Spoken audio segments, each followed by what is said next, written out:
friends, welcome back to the Messed Up Movies Podcast, the podcast that celebrates movies and filmmakers that embrace the insane, the outrageous, the unhinged, the off-kilter, and the all-around kind of messed up fun you can't take your eyes off of. This might be the most excited I've been for an episode in quite a while here, boys. So I'm your host, Griffey, joined as always on this messed up movie draft by friends, combatants, and normal, regular, basic co-host, Heath. Basic bitches. Okay, and then great. Sam is the king BB over here. Waste management. But we are joined, the reason I'm excited is because we are joined by a friend of mine who I've done multiple podcasts with. I've been on their podcast. One of my favorites, DeVaughn Taylor. Welcome to the show. Hello. Very excited to be here. Would you care to let everyone know where they can find you and your shows online? Yeah, so I host a few different podcasts. I was on formerly Film Alchemist. A few yes, times you were one of our Griffey. favorite October Mega Marathon members. Yes, which you guys then inspired us to. We did like the Freddy vs. Jason marathon through October last year. Hell yeah, dude. By your October Mega Marathon. And then I host Spectre Cinema Club. It's a podcast I do with me and my buddy Garrett McDowell, where we center our conversations around the subgenres of horror. So that's kind of where the conversation goes, and we filter it through how a certain movie uses those archetypes of a subgenre, how those characters fit in, things like that.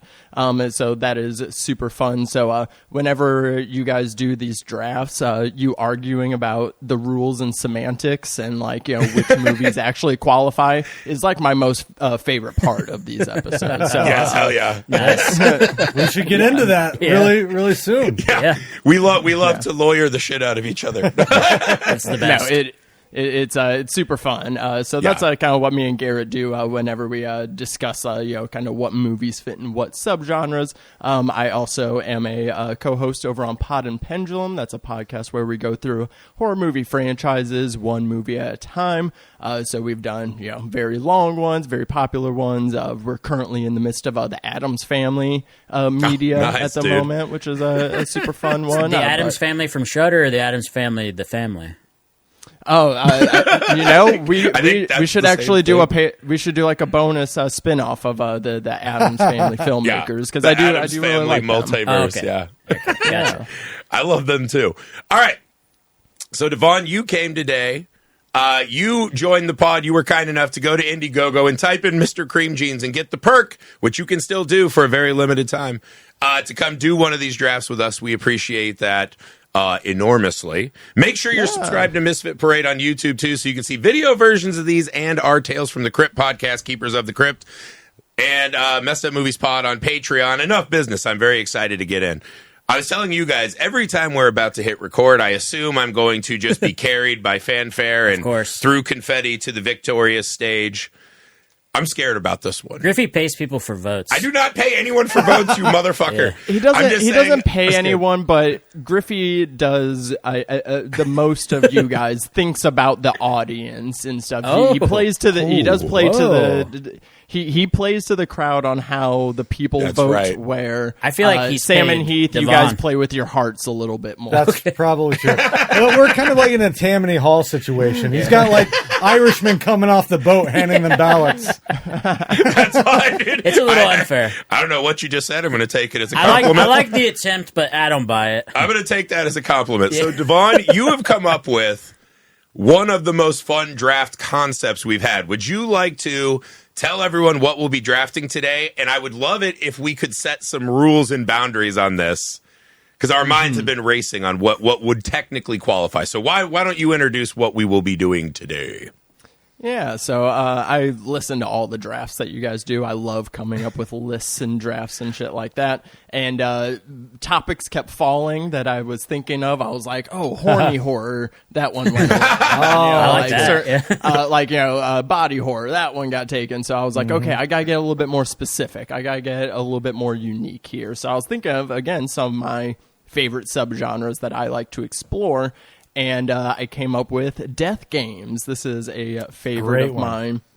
And basically the way that I'm pitching what a Death Games movie is. It's anytime there is a survival situation scenario and people have to abide by a set of rules to get through this situation. The implication is that this is winnable. This is something if you follow the rules. Usually there's a prize involved. Sometimes it's like, oh, you get to live, your life is your prize. But also, sometimes it's money or power or wishes or whatever. So some sort of scenario like that where there are explicit rules that if you follow, that you could potentially win and survive a certain scenario. So this could be actual games. It can be twists on sports, fighting competition. It can races. There has to be some sort of sense of competitiveness to this survival situation and abiding by rules. Yeah, and I think specifically with the competition, it is the rules that are laid out for the audience and the characters, right? Because then otherwise we were talking about, it could be like funny games, right? That's them breaking into a house and killing a family. There's no ability to win that game. They're just torturing them. So I would say that is not a movie that I would say qualifies. Yes. That's that I'll say that movie though is kind of similar to a game that my friends play that is the most evil thing ever. It's this game called Psychiatrist, and you all so it's a group, and basically it's everyone is impersonating other people in the group, or they are, and they're following a rule. But the thing is, the person that's in the psychiatry chair does not know the rules of the game. So it's you're just sitting there and you have to just sit there and ask questions trying to figure out the rules. And so you actually don't know. So it's that's kind of what Funny Games is they never tell them the rules and they're just I don't know, you just got to play. Or like Game Changer, that show on Dropout where they that's the whole thing. Yeah, and Funny Games even breaks the rules of movies, right? That's true. That one's really kind of swinging on all things. Yeah. But again, I don't think it has the cohesive, it's a game.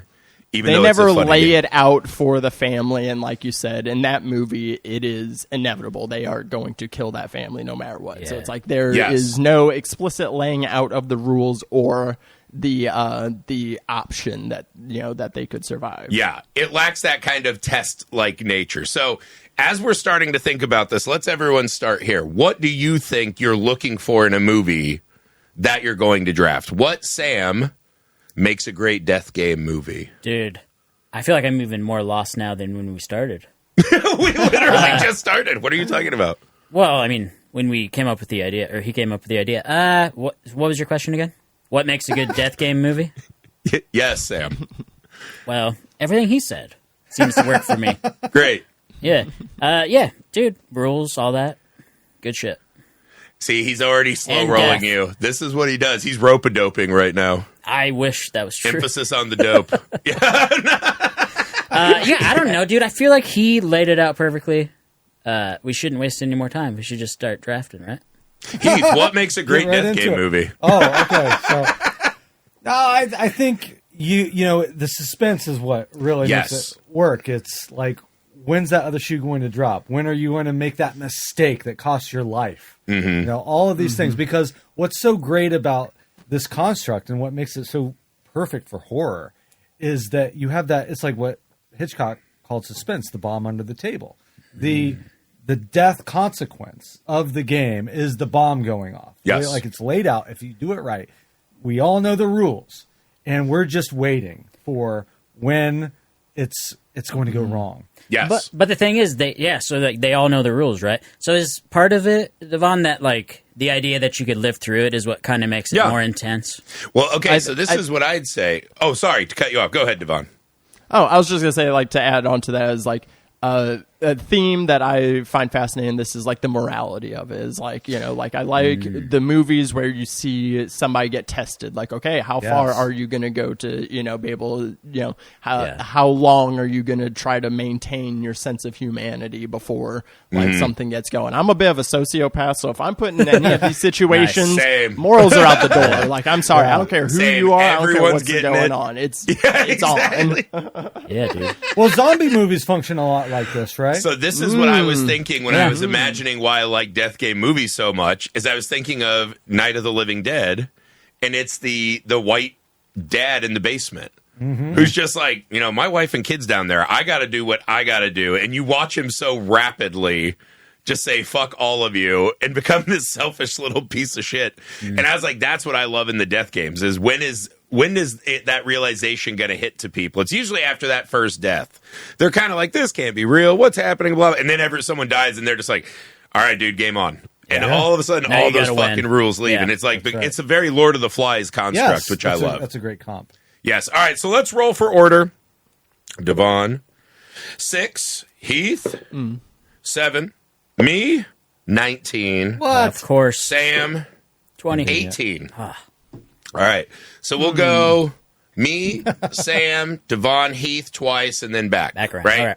So snake draft rules, for those of you who haven't heard one of these before, since Heath is on the turn, he will get 2, and then we'll go reverse order. Love that. Do that. So if we're doing death games, my personal favorite death game movie is Battle Royale. It's great. That's the one I love. When I was a kid, I just mentioned Lord of the Flies. It's my favorite story ever. I remember finding this young. It was one of those, you're just starting to get in. I actually saw this.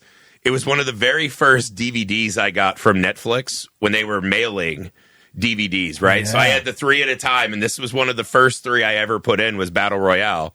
Because I just never found it, right? This was a pre-streaming era. Yeah. And so that was one of the first ones I got from Netflix. And the conceit of it is essentially they take groups of high school classes. They had this meeting where this guy's like, hey, man, you guys are going to this island. You're going to fight to the death. There's weapons, whatever.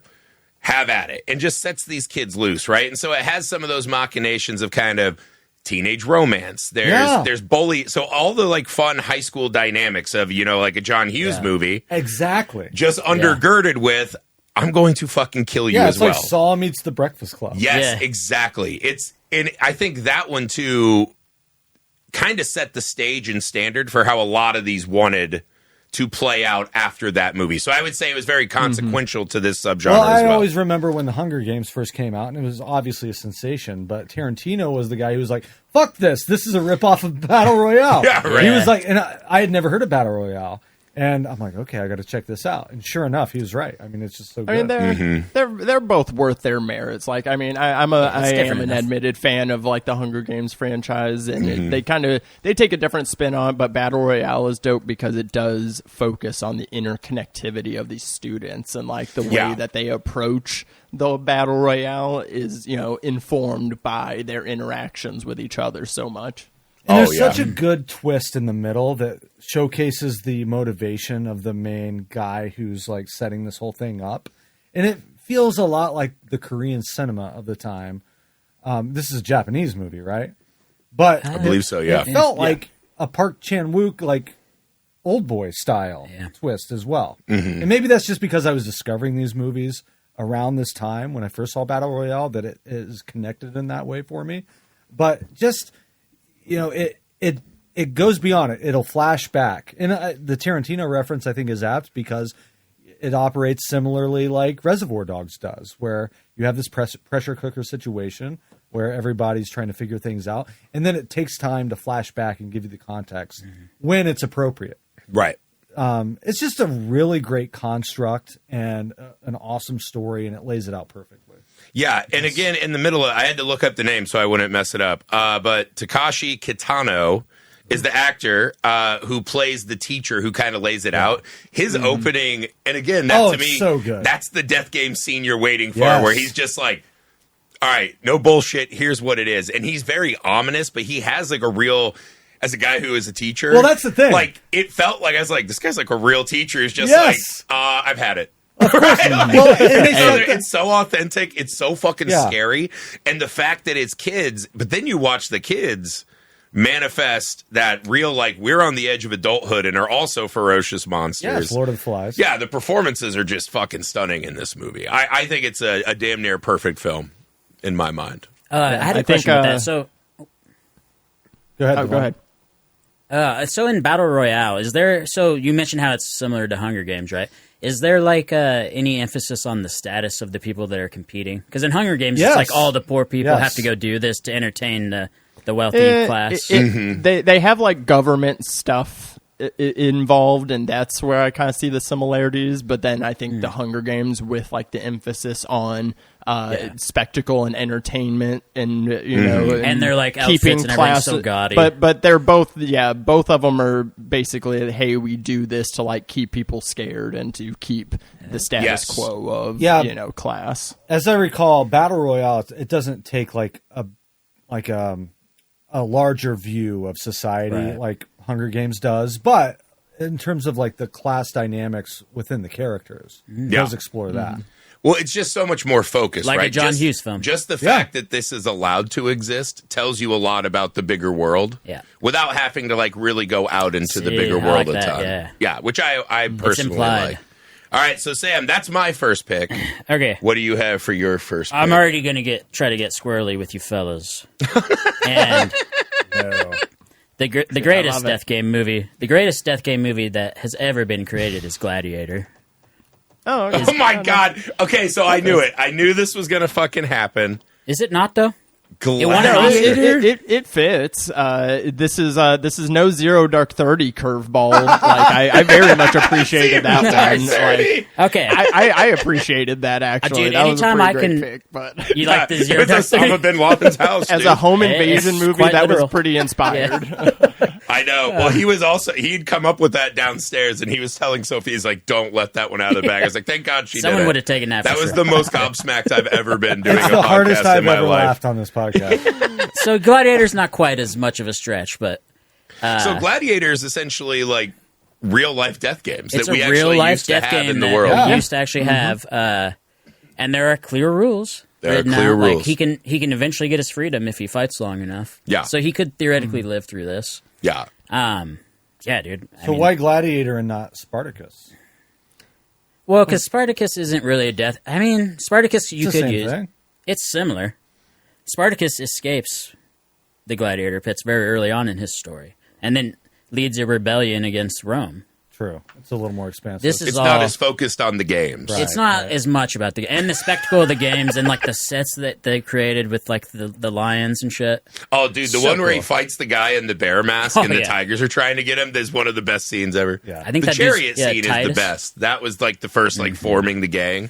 And I love how the dude was talking to Commodus, and he's like, "I may be mistaken, but I'm pretty sure the shoot, what were they called? The people." He's like, "I'm pretty sure the Romans won this war." Yeah. Oh yeah, because like when they win it disrupts the recreation. Yeah, I again, this is why you're King Basic Bitch picking Why? Gladiator. That's basic, bitch, I think that's Basic Bitch. because it's mainstream. Yeah. If my mom owns it on DVD, I don't know, but I feel like the public will enjoy Gladiator because they did in real life. It did win Best Picture. so you're It taking DeVaughn's advice now, and you're I am, swinging yeah. for the cheap seats. Yeah, it struck me right in the heart, and I'm There going you with go. it. Yeah. I mean, yeah, I get Gladiator. Okay, so Sam's on the board with Gladiator. DeVaughn, this is your first pick. What are you picking here? All right, so I mean, I'm looking at my list, and I have a few choices that I don't think anyone's gonna touch. So I want to go for like one that somebody else might. I'm going with one of my all-time favorite films. Actually, this was one of the first films that kind of got me into horror whenever I was very young, and that is Cube, directed by Vincenzo Natali from 1997. This is the Saw prototype blueprint in many ways. I mean, there were other films that also inspired Saw. I just watched Theater of Blood, which wouldn't count. Those Nice. are just, but that also was like kind of a Saw inspiration. But Cube is a film. These people are put inside this very large cube that is comprised of smaller cubed rooms. Each It's like in a Rubik's wall- Cube, Yeah, right? if you ever thought about Yes. living in a Rubik's Yeah. Cube, it would kill you. It's Yeah. and every wall has a door to it, and they are trying to navigate their way out of this cube. But some rooms are booby trapped. Yes. And while there isn't anyone that actually explains the rules, you very much figure this out. They do this like shoe test thing where they figure out like, okay, certain rooms, and then they figure out a number system. So they do have to kind of figure out the rules themselves a little bit, but it's very much obvious that they're kind of put in this as like, guinea pigs of like an experiment as they try to navigate. And it's a super fun movie. It's an ensemble cast. All the characters are named after different prisons, and they all they all have a specific skill that lends themselves to this escape situation. So it's really interesting in that way. It's a very cleverly filmed movie. They only had to make like 3 box rooms, and they just changed the color panels so they could like film it and keep the cost down. So it's really fun in that way. I got to see a 35 millimeter restoration, and then Natalie did a Q&A afterwards. Talked for like an hour after the movie, and one of the better Q&As I've ever attended. Nice. But super, super fun movie. It's a fun one to like watch with people to see their reactions of, okay, how would you approach this room? Because certain rooms have traps and they have to go through them. And so then that's like the next thing. Okay, how do we get around whatever trap is in the room? So I think this movie has a lot about, people trying to use their skills, putting things together, but then they slowly, succumb to cube madness as they start turning on each other, and morality kind of goes out the window. Yes, aka dehydration.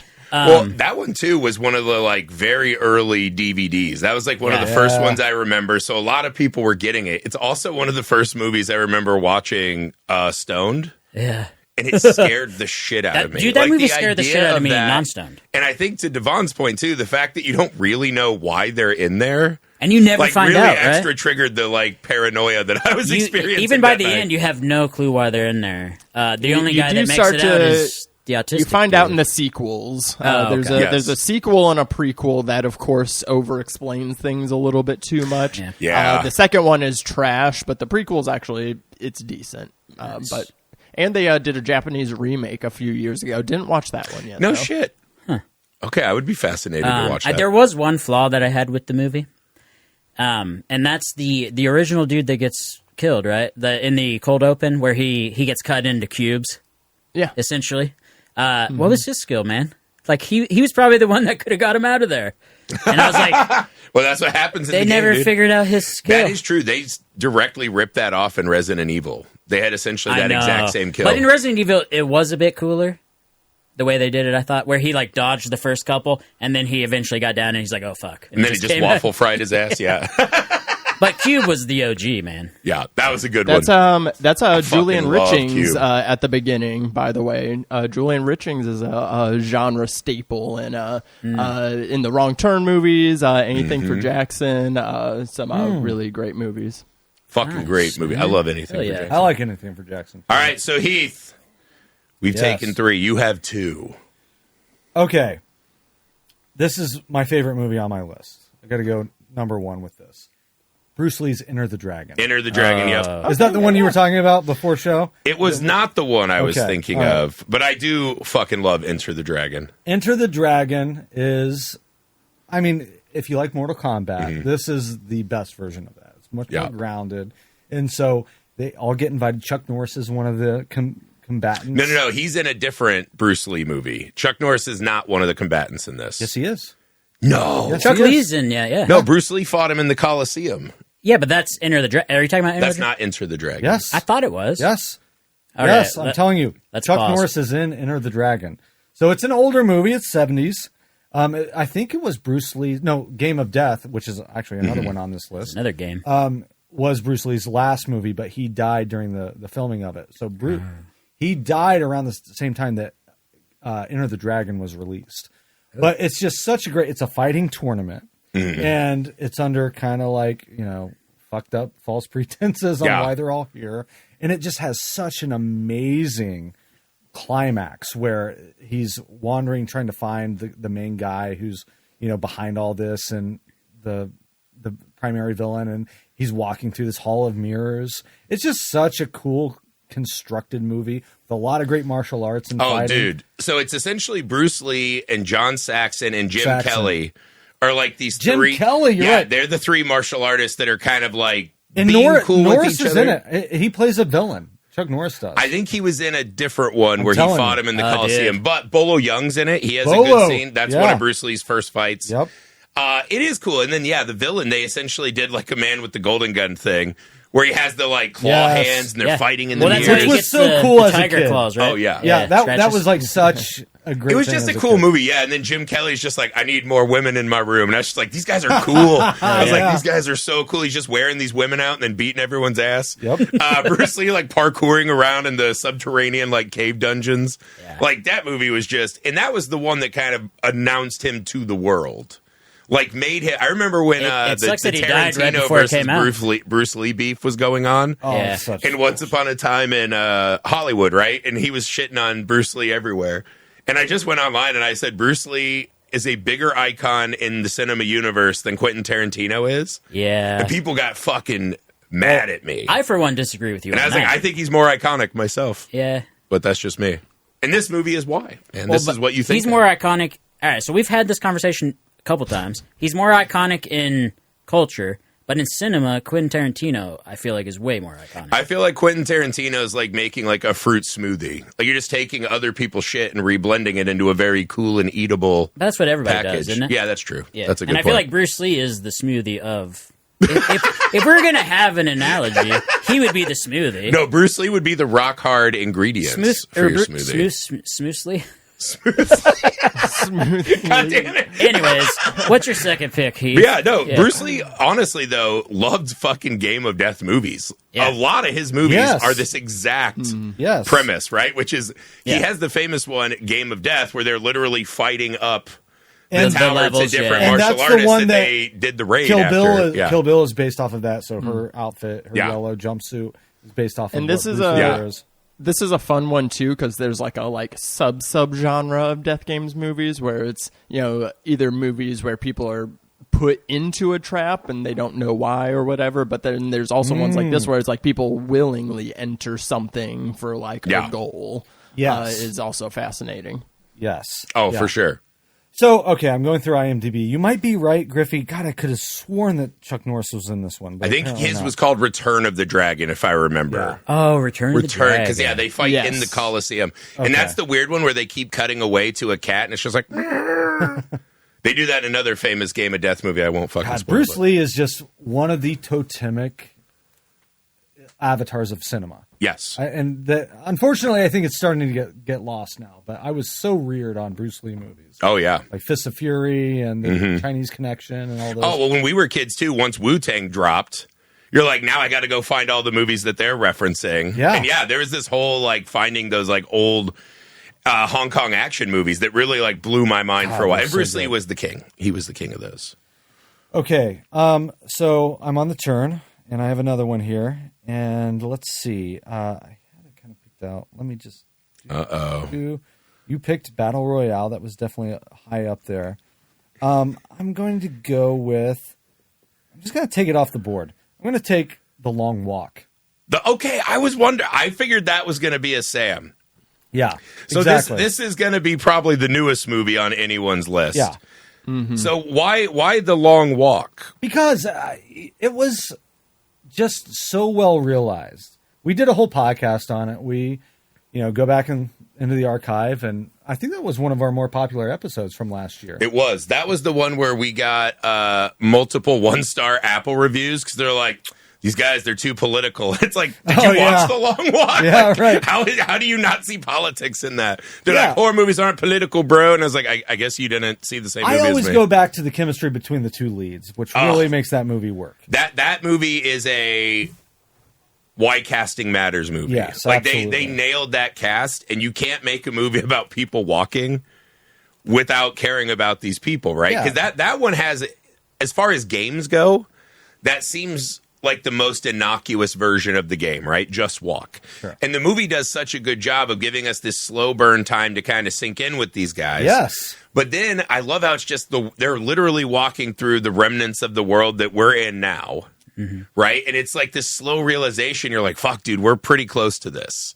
And then once they start offing the kids, it's this very stark anvil smash, right? Like, oh, this movie's way more intense than I was expecting. Well, it's a Stephen King story, and it's really, he's recycling a lot of the Running Man ideas as well. I'm not actually sure which one came first, but the idea is that we're walking for the people, to give them something. It's a reality they pick TV. One kid from every state, so there's 50 yes competitors or whatnot. Yeah. Yes, and so they are doing this whole thing, so basically to entertain people, more or less. But it's kind of wrapped in this like patriotic, for your country, nationalism idea, and it's really just brutal and sick and disturbed.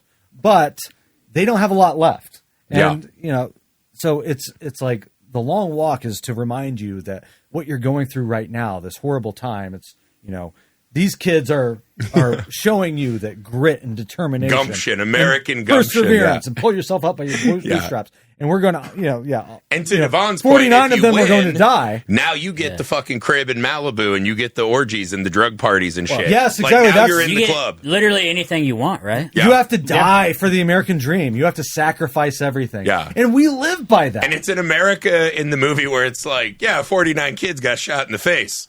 But that one kid, what a hero. Exactly. What a guy. They just, the rest of them just didn't have it. It is a weird concept, though, if you think about it, because did you guys get the feeling, I never read the book, but when all the kids show up, right, they're all kind of chill, blah, blah, blah. No one's freaking out like how you would think that these kids would be freaking out that they're about to take part in the game of their life. You wanted that Mighty Ducks versus Iceland scene. Well, no, I kind of liked how they did it, because it almost seems like, even though they've seen this every year, right, it doesn't get real until the first kid gets shot. Yeah. Oh, yeah. Well, there's like the scene where the kid's trying to shit real quick. Like, they were really clever at answering kind of all those questions you were having as an audience. But again, it's just this perfect metaphor for capitalism. Like, it just works on every level for me. It was just a really strong movie. Unintended, they really put you in these characters' shoes. Yeah. You are really walking with them. And I think that's the greatest aspect of them. DeVaughn, did you see The Long Walk? What I are your love The thoughts? Long Walk. Was up there on some of my favorite movies of last year. I thought the performances are great. A lot more shitting of pants in that movie than you'd assume. Well, the movie is brutal. The movie is brutal. There's that one scene though. Because it almost feels like a video game, because it's like, okay, how do we keep this entertaining? And there's a scene where it's like it starts like raining, and then you see a sign that says like steep grate, and then like the incline happens. And like they're going through, and this is at like mile like 93 or some shit. So they've been going for a minute, and it's like it's a brutal ass movie. And then like when they start coming up with ways to like trip each other up, like that one kid that just like that one kid that like got in that one kid's head until he killed himself, and then like wild. But then even that kid has a reckoning where like he feels bad does. about it. Feels super bad, That's what I'm saying. It just works. And I will say the thing I love about this for this draft particularly is the idea of like, of all these movies you watch, you're like, I'm probably going down fast and hard. Like I'm not going to make it. This one, you really were like, how fucking far could I walk? Yeah, for sure. Like, how far could I make it, right? Like, this one felt the most of all these movies we'll talk about. Like, I'm not fucking whooping Bruce Lee's ass, but I can walk. Yeah. Right? Like, Can you stay awake long enough to walk? Well, me at my age, no. I'd just be like, what the fuck are we doing here? I'd just be like, all right, kill me. I'd make it like a mile and a half and be like, I'm out. It's a very relatable situation. Yeah.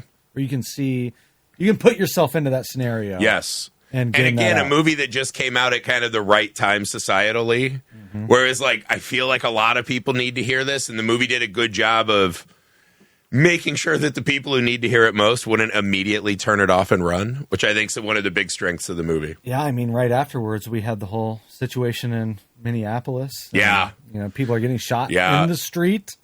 Anyway, not to turn it into a political podcast. Yeah, no politics, bro. No politics. Everything's fine. Everything's great. It's good. I hope everyone has fun choking each other on the lawn of the White House tonight. Exactly. Tonight of this recording, we're having another death game. Right on the White House lawn. When they make the Netflix documentary about all the guys who are killing each other in the White House. Right. Okay, so DeVaughn, Heath has taken his 2 picks. You are back on the board. Oh man, if we're not getting political, and people really won't like my next pick, this one is more to raise awareness because again, I'm not sure if anybody would pick this movie, but I still want to get it on the board anyways and raise some awareness about it. I'm picking the movie Punishment Park. This is directed by Peter Watkins, and it's from 1971. This might be the earliest of the death game movies on here. This is a first. No one's ever drafted a movie on any of these shows that I've never even heard of. I haven't either. I've literally never heard of this movie. So what is Punishment Park? So it recently has started coming back around. I'm pretty sure it's on either Criterion or it got a Janus restoration recently or something. So it's kind of coming back around. But basically, it's a mockumentary too. Really? Where, yes, it's a mockumentary, and basically it's in a situation where criminals are given a choice, between either jail time or they can try to survive 3 days in Punishment Park, which is this area in the desert that has been turned into this prison area. And as you traverse, you're getting dehydrated, there's no food, so you're having to survive that way. But then there are also military people that are they're using this situation to train military people and cops and stuff like that, and basically they're out hunting these criminals as they are trying to cross Punishment Park. So it's you have 3 days. But awesome. The movie from 1971. Wow, 1971. This movie, you want to talk about just being so prescient and relevant today, is absolutely insane. It's in Nixon era, in this kind of alternate timeline of Nixon era. And it goes back and forth between people making a documentary about Punishment Park and what it is, and there's this whole interview process that goes on before people make their choice if they're gonna go to jail or do the park. And so they're interviewing these people about why they do their criminal activities that got them there. It's a crazy movie about morality and social unrest and things like that, and it's a fucking brutal movie. It is the way that they dehumanize people in this movie. And I think that's a fascinating element of death games movie, is just reducing people to these game pieces and these pawns to then, entertainment. To either whether it be for entertainment or for this way to send a message, to make examples out of people. And it's a very upsetting movie. It definitely, I would say, even something like Battle Royale does owe some of its credit to being inspired by this film. Yeah. Damn, that's awesome. I've never heard of that. I'm gonna have to add that to the list. It sounds fantastic. This is the one that I want people to know about. And if they're gonna watch any movie from this draft today, I highly recommend checking out Punishment Park. Fucking A, dude. Okay, Punishment Park. That the whole idea of public executions, up until the 1700s, that was always a thing, right? That kind of reminds me of that a little bit, to where your death is kind of entertaining the masses in a way. Well, it's kind of, I mean, it's just something that's still there, right? There's a small part of us that just always loves this. Yeah, and you can't look right. away. And we feel like we're moving on, right? We're going to be a better society someday, but there's still that bloodthirsty thing somewhere inside of us, right? I love the movies that capture that, for sure. Yeah. All right, so Sammy boy. Oh, buddy. All right, well. Thankfully, a lot of my list is still intact. Yeah. Mine too. Give us one. All right, I'll give you one. I'm gonna go with Hard Target, actually. Hard Target? The Van Damme movie? Yeah, the Jean-Claude Van Damme? What? You guys ever seen that one? Yeah. All right, tell the audience, what is Hard Target? I'm trying to remember. Jean-Claude Van Damme shows up to Louisiana town. I think his name is Remy LeBeau. Yes. He plays a Cajun. Remy LeBeau. You're right. But he's also a homeless man that looks amazing. Isn't this the one with the great Remy amazing shot? Remy LeBeau is Gambit from X-Men. He plays Chance Bordeaux. There we go. Yeah, Thank he's you, doing a DeVaughn. very terrible Cajun accent. So I thought loved I He's thought that Gambit. was too familiar Yeah. for Hard Target. Yeah. That's Like, why wow, I, thought I really of it. remember Wait, what Hard was his name? Target well. Chance LeBeau? Chance LeBeau. That might be better. Bordeaux. Chance Bordeaux is That's his the name. one where he's friends with Wolford Brimley. Yeah. Diabetic legend, and he has the best shot Somehow. in the movie, which is when he's riding his horse with a bow and arrow. He's holding the bow above his head, his other hand on the reins, charging on a horse. And this Wolford Brimley, bowling ball, Big cocoon Wolford Brimley is just like, nah, beat us. And he's riding from the thing with the bow in the air as the fucking shed explodes behind him. Yeah. And I was just like, that's the most metal thing that Wolford Brimley ever got to do in his He life. had a great death scene too. He defended the house when they all came. So the plot of the story is he's a homeless man that wanders into this town, and it's like the classic Western where he uncovers there's like some shady overlord trying to fuck with the town, I guess. Mm-hmm. And it's Lance Hendrickson, I believe. Okay. Yes, it And is. Love. he has Lance to go on. Henriksen. He like immediately all the women fall in love with him, even though he's a homeless man. He's got a mullet, by the Yeah, way. he did have a superb mullet in this, yes. And yeah, I forget the rest of the plot, but it ends up with him fighting all of Lance Hendrickson's men. It's kind See, of this like is where I'm a little hung up on Hard Target. I don't remember this as a death game. So it's they hunt him, right? It's a play on. It's definitely a play on a most Surviving the dangerous game. at times. Or the most Okay. dangerous. So Lance Henriksen's character, he's just a rich guy that gets off on hunting homeless people. I do love those and- movies. And he's supposed to be hunting someone else, but for some reason it ends up getting like mixed up with Jean-Claude Van Damme's character, and then Yeah, he didn't show ends up. up The other guy didn't being show the up. one getting hunted, but then Lance Henriksen doesn't realize that he's a badass, and then kind of turns Yeah. the tables on The him. hunter becomes the hunted. Thank yeah. you, DeVaughn. I forgot that we were doing death games. You just were like, I'm just picking dope Yeah, I ass forgot movies. about the most important part of the movie is they were hunting him. Okay. They weren't yeah. fucking with the town, they were hunting him. Because I have Yeah. multiple people being hunted movies on my list too. That is something that just always is so fun. Yeah. Right? Like, what would you do? Could you make it? Like, obviously No. not. But it's fun to imagine. I'd go underground first thing. First thing. Nothing so, bad ever happens underground. If anybody was worried, yes, the pest is still on the table, everybody. The John Leguizamo movie? Yes. Just for that opening shower song alone. Not a not bad. the- Yeah. Yeah, thank you for picking Sam's next movie for him. Thank you. That's fantastic. Yeah. All right. So I'm on the turn here, and I think this is where I'm going for the throat and just trying to get the big ones that will be great for the win. I got to take Arnold in The Running Man. Yeah. That's one of my favorite Arnold movies, period. That was one of the ones me and my brother used to rewatch religiously. Another Stephen King. Hey, you're not Another- taking old dude in The Running Man? No, I'm not taking the Glenn Powell Running Man. No, I like the Arnold It wasn't Running bad. Man. And specifically, the reason the Arnold Running Man is vastly superior in every single element of filmmaking is the villains. The villains are way cooler in Arnold's Running Man. And it has Richard Dawson as the drunken game That's show true. host, which is incredible. Yeah, but But- Coleman Domingo is amazing.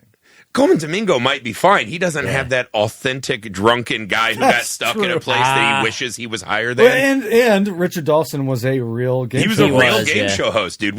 I used to watch him all the fucking time. It felt like a game show, but I feel like the old one didn't put forth the idea Stephen King was trying to represent with the game thing, right? Well, no, because what it is, so Arnold is a commando who disobeys an order. They use one of the first examples of like deep fake footage to make it look like Arnold had mowed down all these people and killed Yeah, people, right? So they frame Arnold, he gets caught, and then he is put in the Running Man, right? Where he essentially will try to escape. He has X amount of time to get out, and all these guys try to kill him. But this is where the movie gets good, right? So one of the arenas is like an ice hockey nightmare, where essentially it's if Sub-Zero was a goalie. Right? Then they have my fucking favorite is Dynamo. Or Dynamo. Right? Yeah. He's just the huge portly with guy. all the LED lights. Yeah, he was the giant baby Huey killer in Alone in the Dark, right? That fucking wild ass movie. And so he is an opera singer who essentially is in like a white unitard that kind of has like a Stay Puft Marshmallow Man look, wrapped in Christmas tree lights, who just and like shoots lightning bolts, and somehow also has a cool go-kart. And it was just one of those things as a kid. I was like, what is there not to love about this? This is fucking fantastic. And the new Glenn Powell, everyone's just fucking wearing hoodies and doing parkour and shit. Dude, That's not the same I'm gonna thing. push back on you a little bit. I love the Schwarzenegger one, but the Glenn Powell one, I felt like was way more poignant because he's just a normal dude. It's kind of like The Long Walk. Look at that picture behind you. That is not a normal dude. He plays a normal dude. He's got fucking 8 abs. They don't show his abs in the movie. Well, then what's the fucking He's point? wearing hoodies most of the time. But anyways, the point is, it's society that's hunting him in the movie.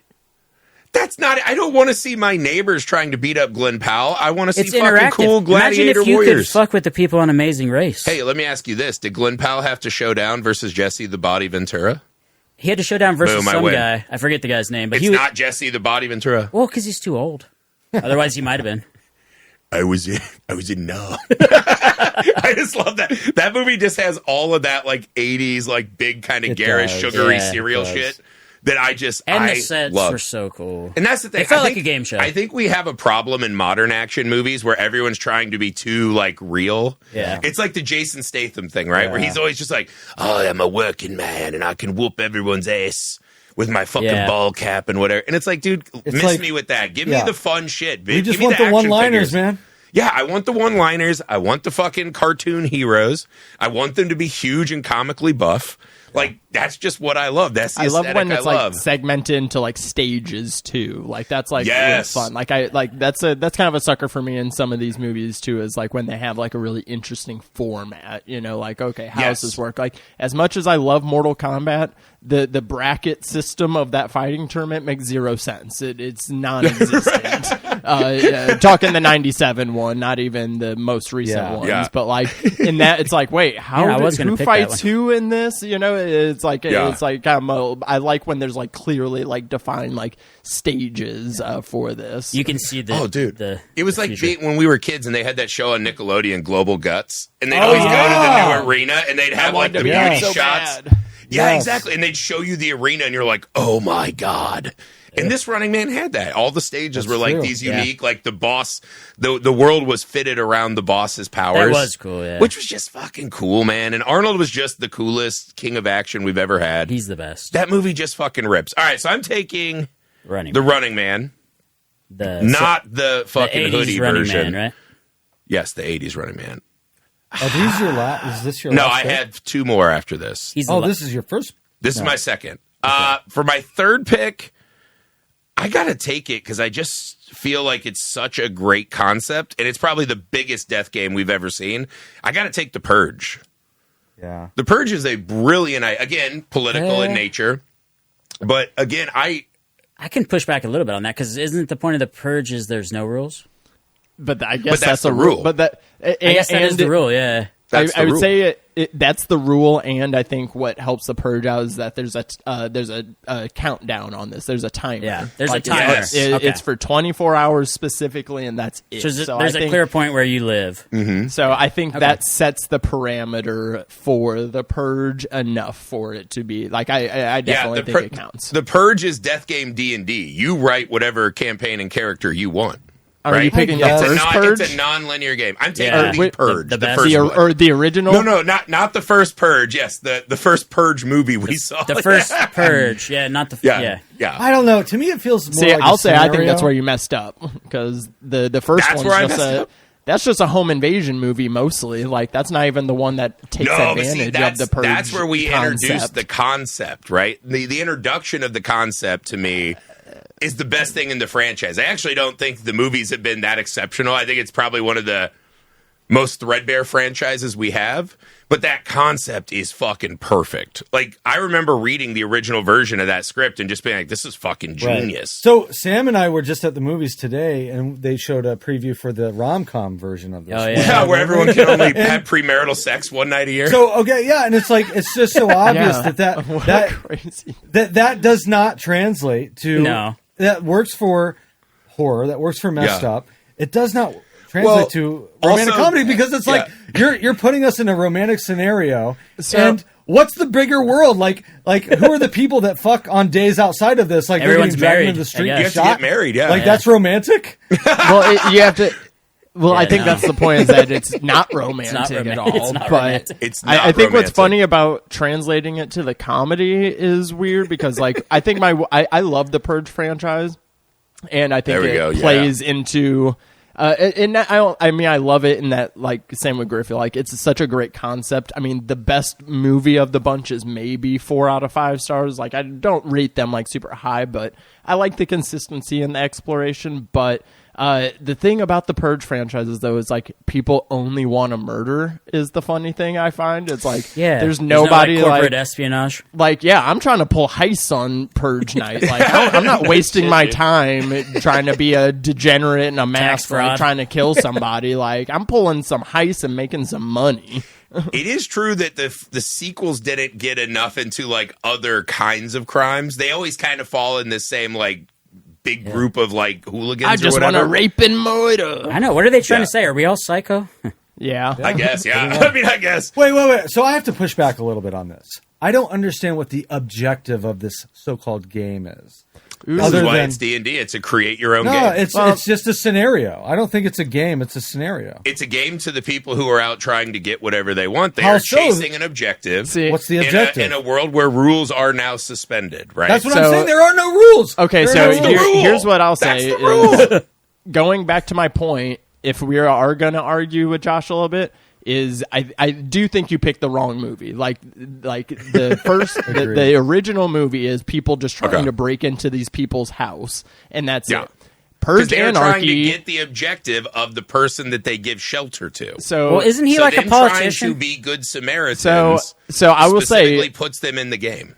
Purge election year has a more clear goal where he is protecting the president.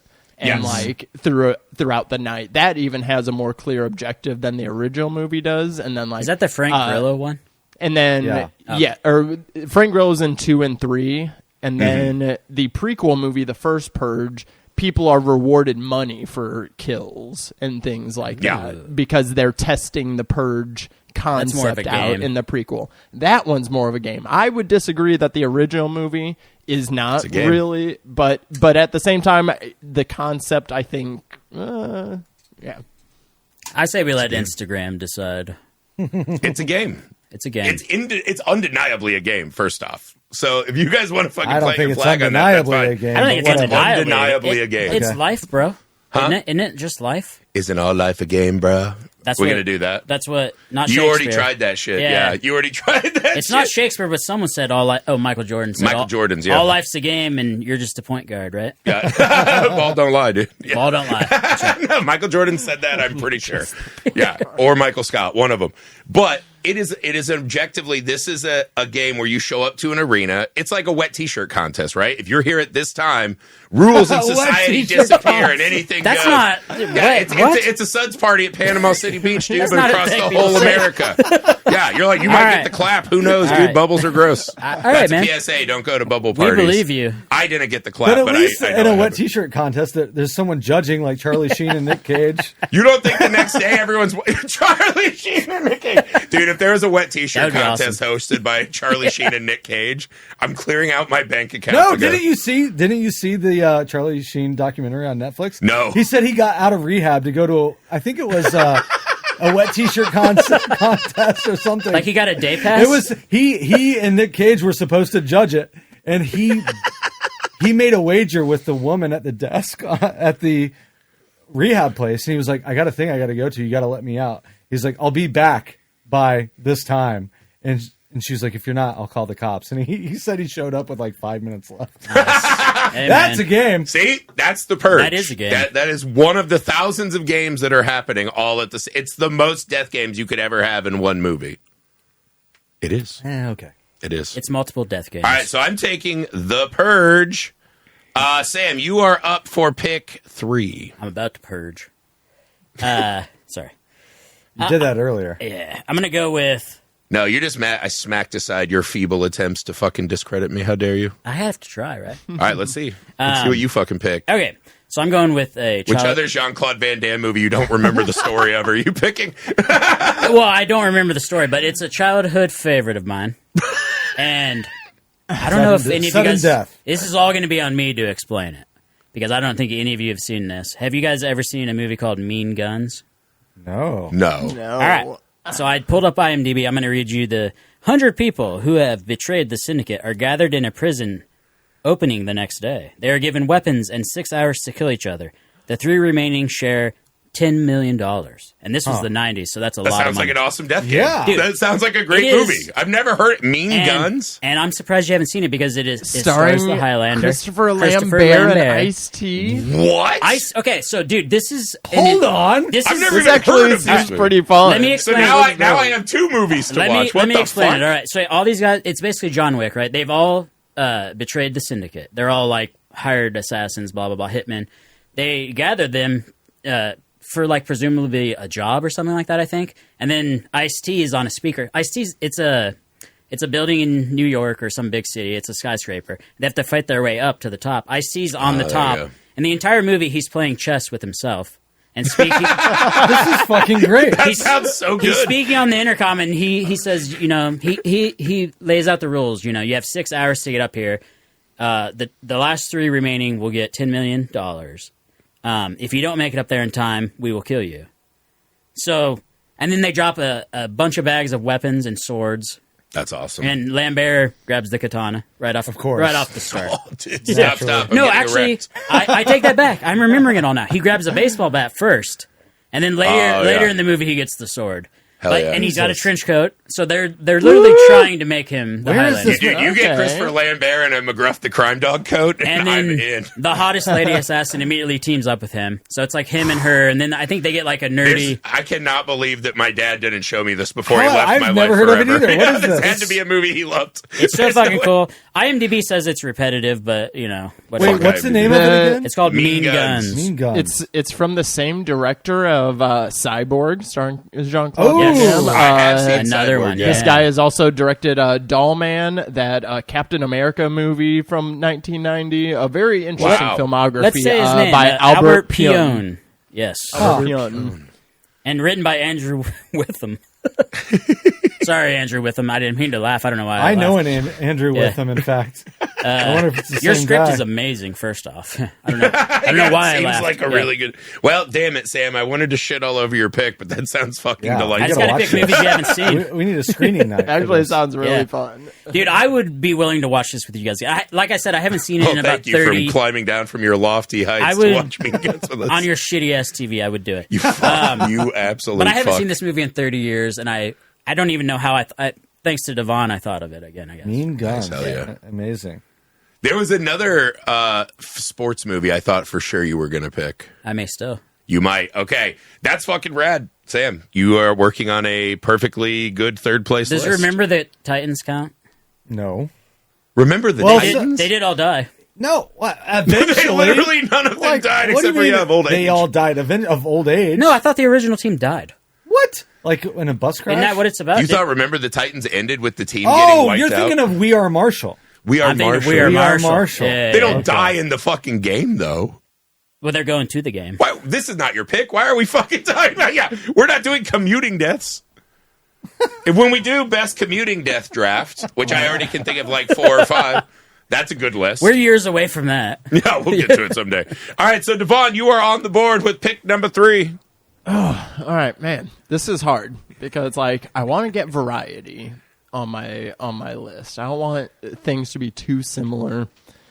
I'm a big fan of the Saw franchise, and I would feel like I'm going against myself if I don't pick one. So, and I knew was a lot also, of Saw was going to be on the table, yeah.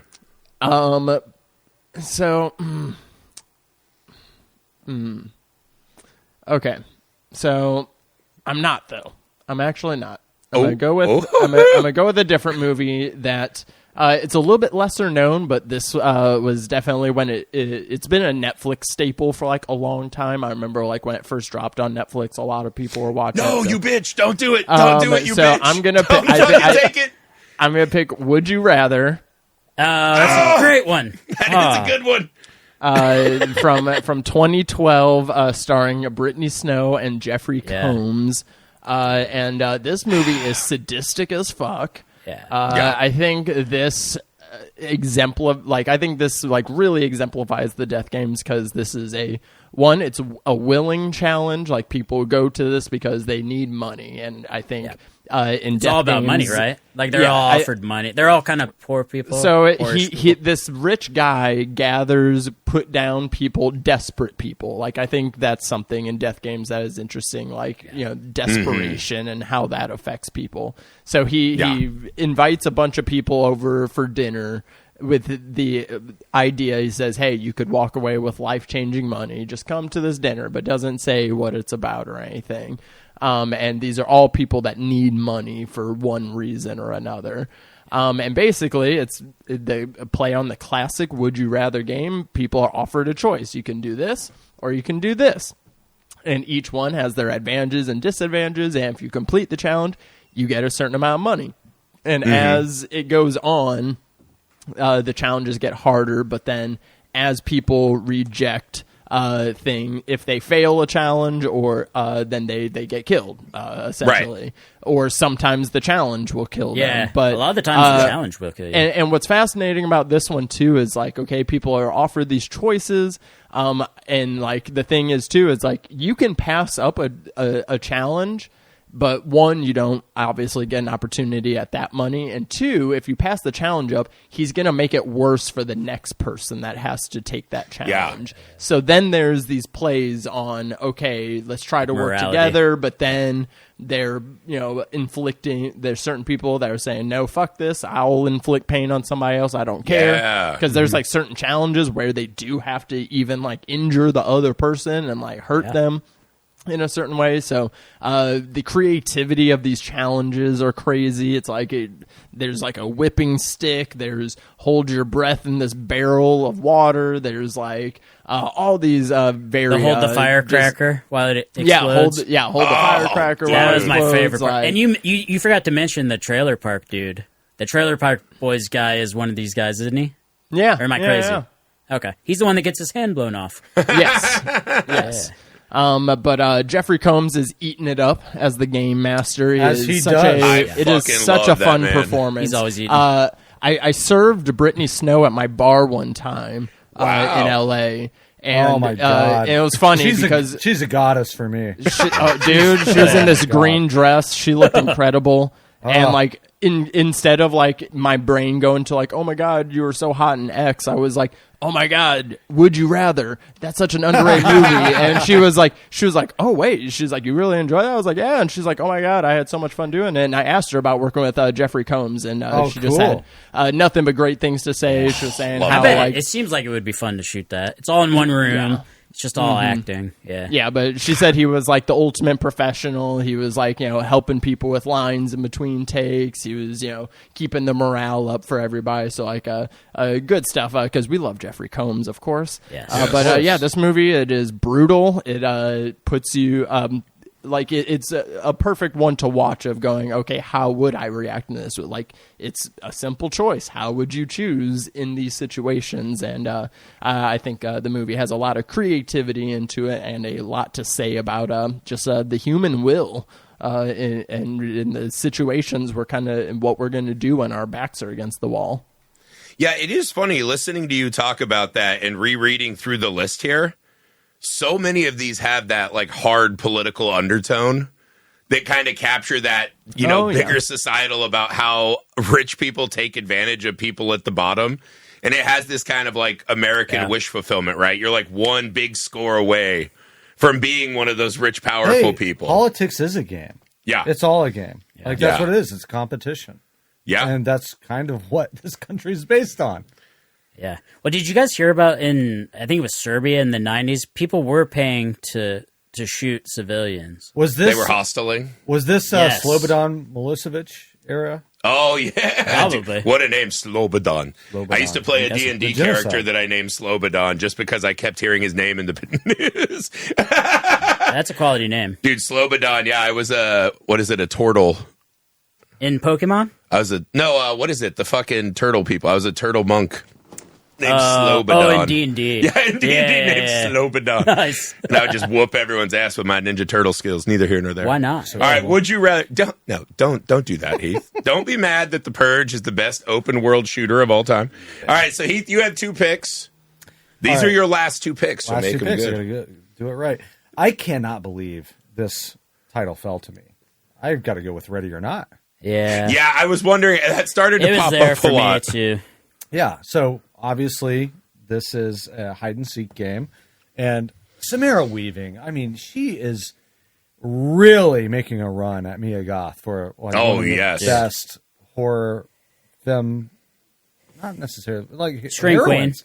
Not even quite a scream queen now, right? But almost something more. Something more. Like she just elevates She like a all little bit of these an Ellen movies. She's Ripley. definitely a scream queen. I mean, Yeah, I was gonna say Mia Goth is kind of good at taking screaming. it from the she's always the bad guy, Yeah, and Samara Weaving's kind of the flip side of that coin. but Samara Weaving, she can play I think complicated characters. Samara Yeah. Weaving is a more talented actress, but I think Mia Goth does end up being in better movies. I think that's Samara Weaving's biggest downfall. Is like I don't think she's in a lot of genre stuff, but like they're also not like the best usually. So I'm like, True. She doesn't exist. Like Well, she doesn't. She might have like, a bad agent. We also had a really weird Samara Weaving thing. We went and saw Over Your Dead Body, which is one of my favorite movies of the year. I thought that script was so good. It's another one with her being a wild ass. Yeah. Just like bombastic, Dude, crazy, it was violent. such a good movie. It's so funny, and she's so great. But Sam and Nick and I all went to see it. We all looked at each other when she started talking in her human voice. Oh, And yeah. that like thick Australian Yeah. accent, we were like, "Oh, Yeah. oh, what's that? Oh. Where'd that We're come like, from? why is that like Yeah. dirty old sailor voice coming out of I this know. angel?" And it like really fucking threw me for. Yeah, she's like, "Oh, get over here, Yeah. yeah, bring your cockles." And we're like, "Oh, like I just, She's it like was not a beautiful." She's the Russell Brand of women. yeah, where she looks Jesus, beautiful. That's a loaded accusation. I'm not saying God damn, I'm not dude. saying politically, but like she looks beautiful, but then when she talks, it's like what the fuck. It does still It's not seem even all what she the says. people It's to pick. the gravelly voice. Yeah. Sorry, he's We British. apologize to Samara Weaving and all of her people. I didn't mean anything. Yeah, by that.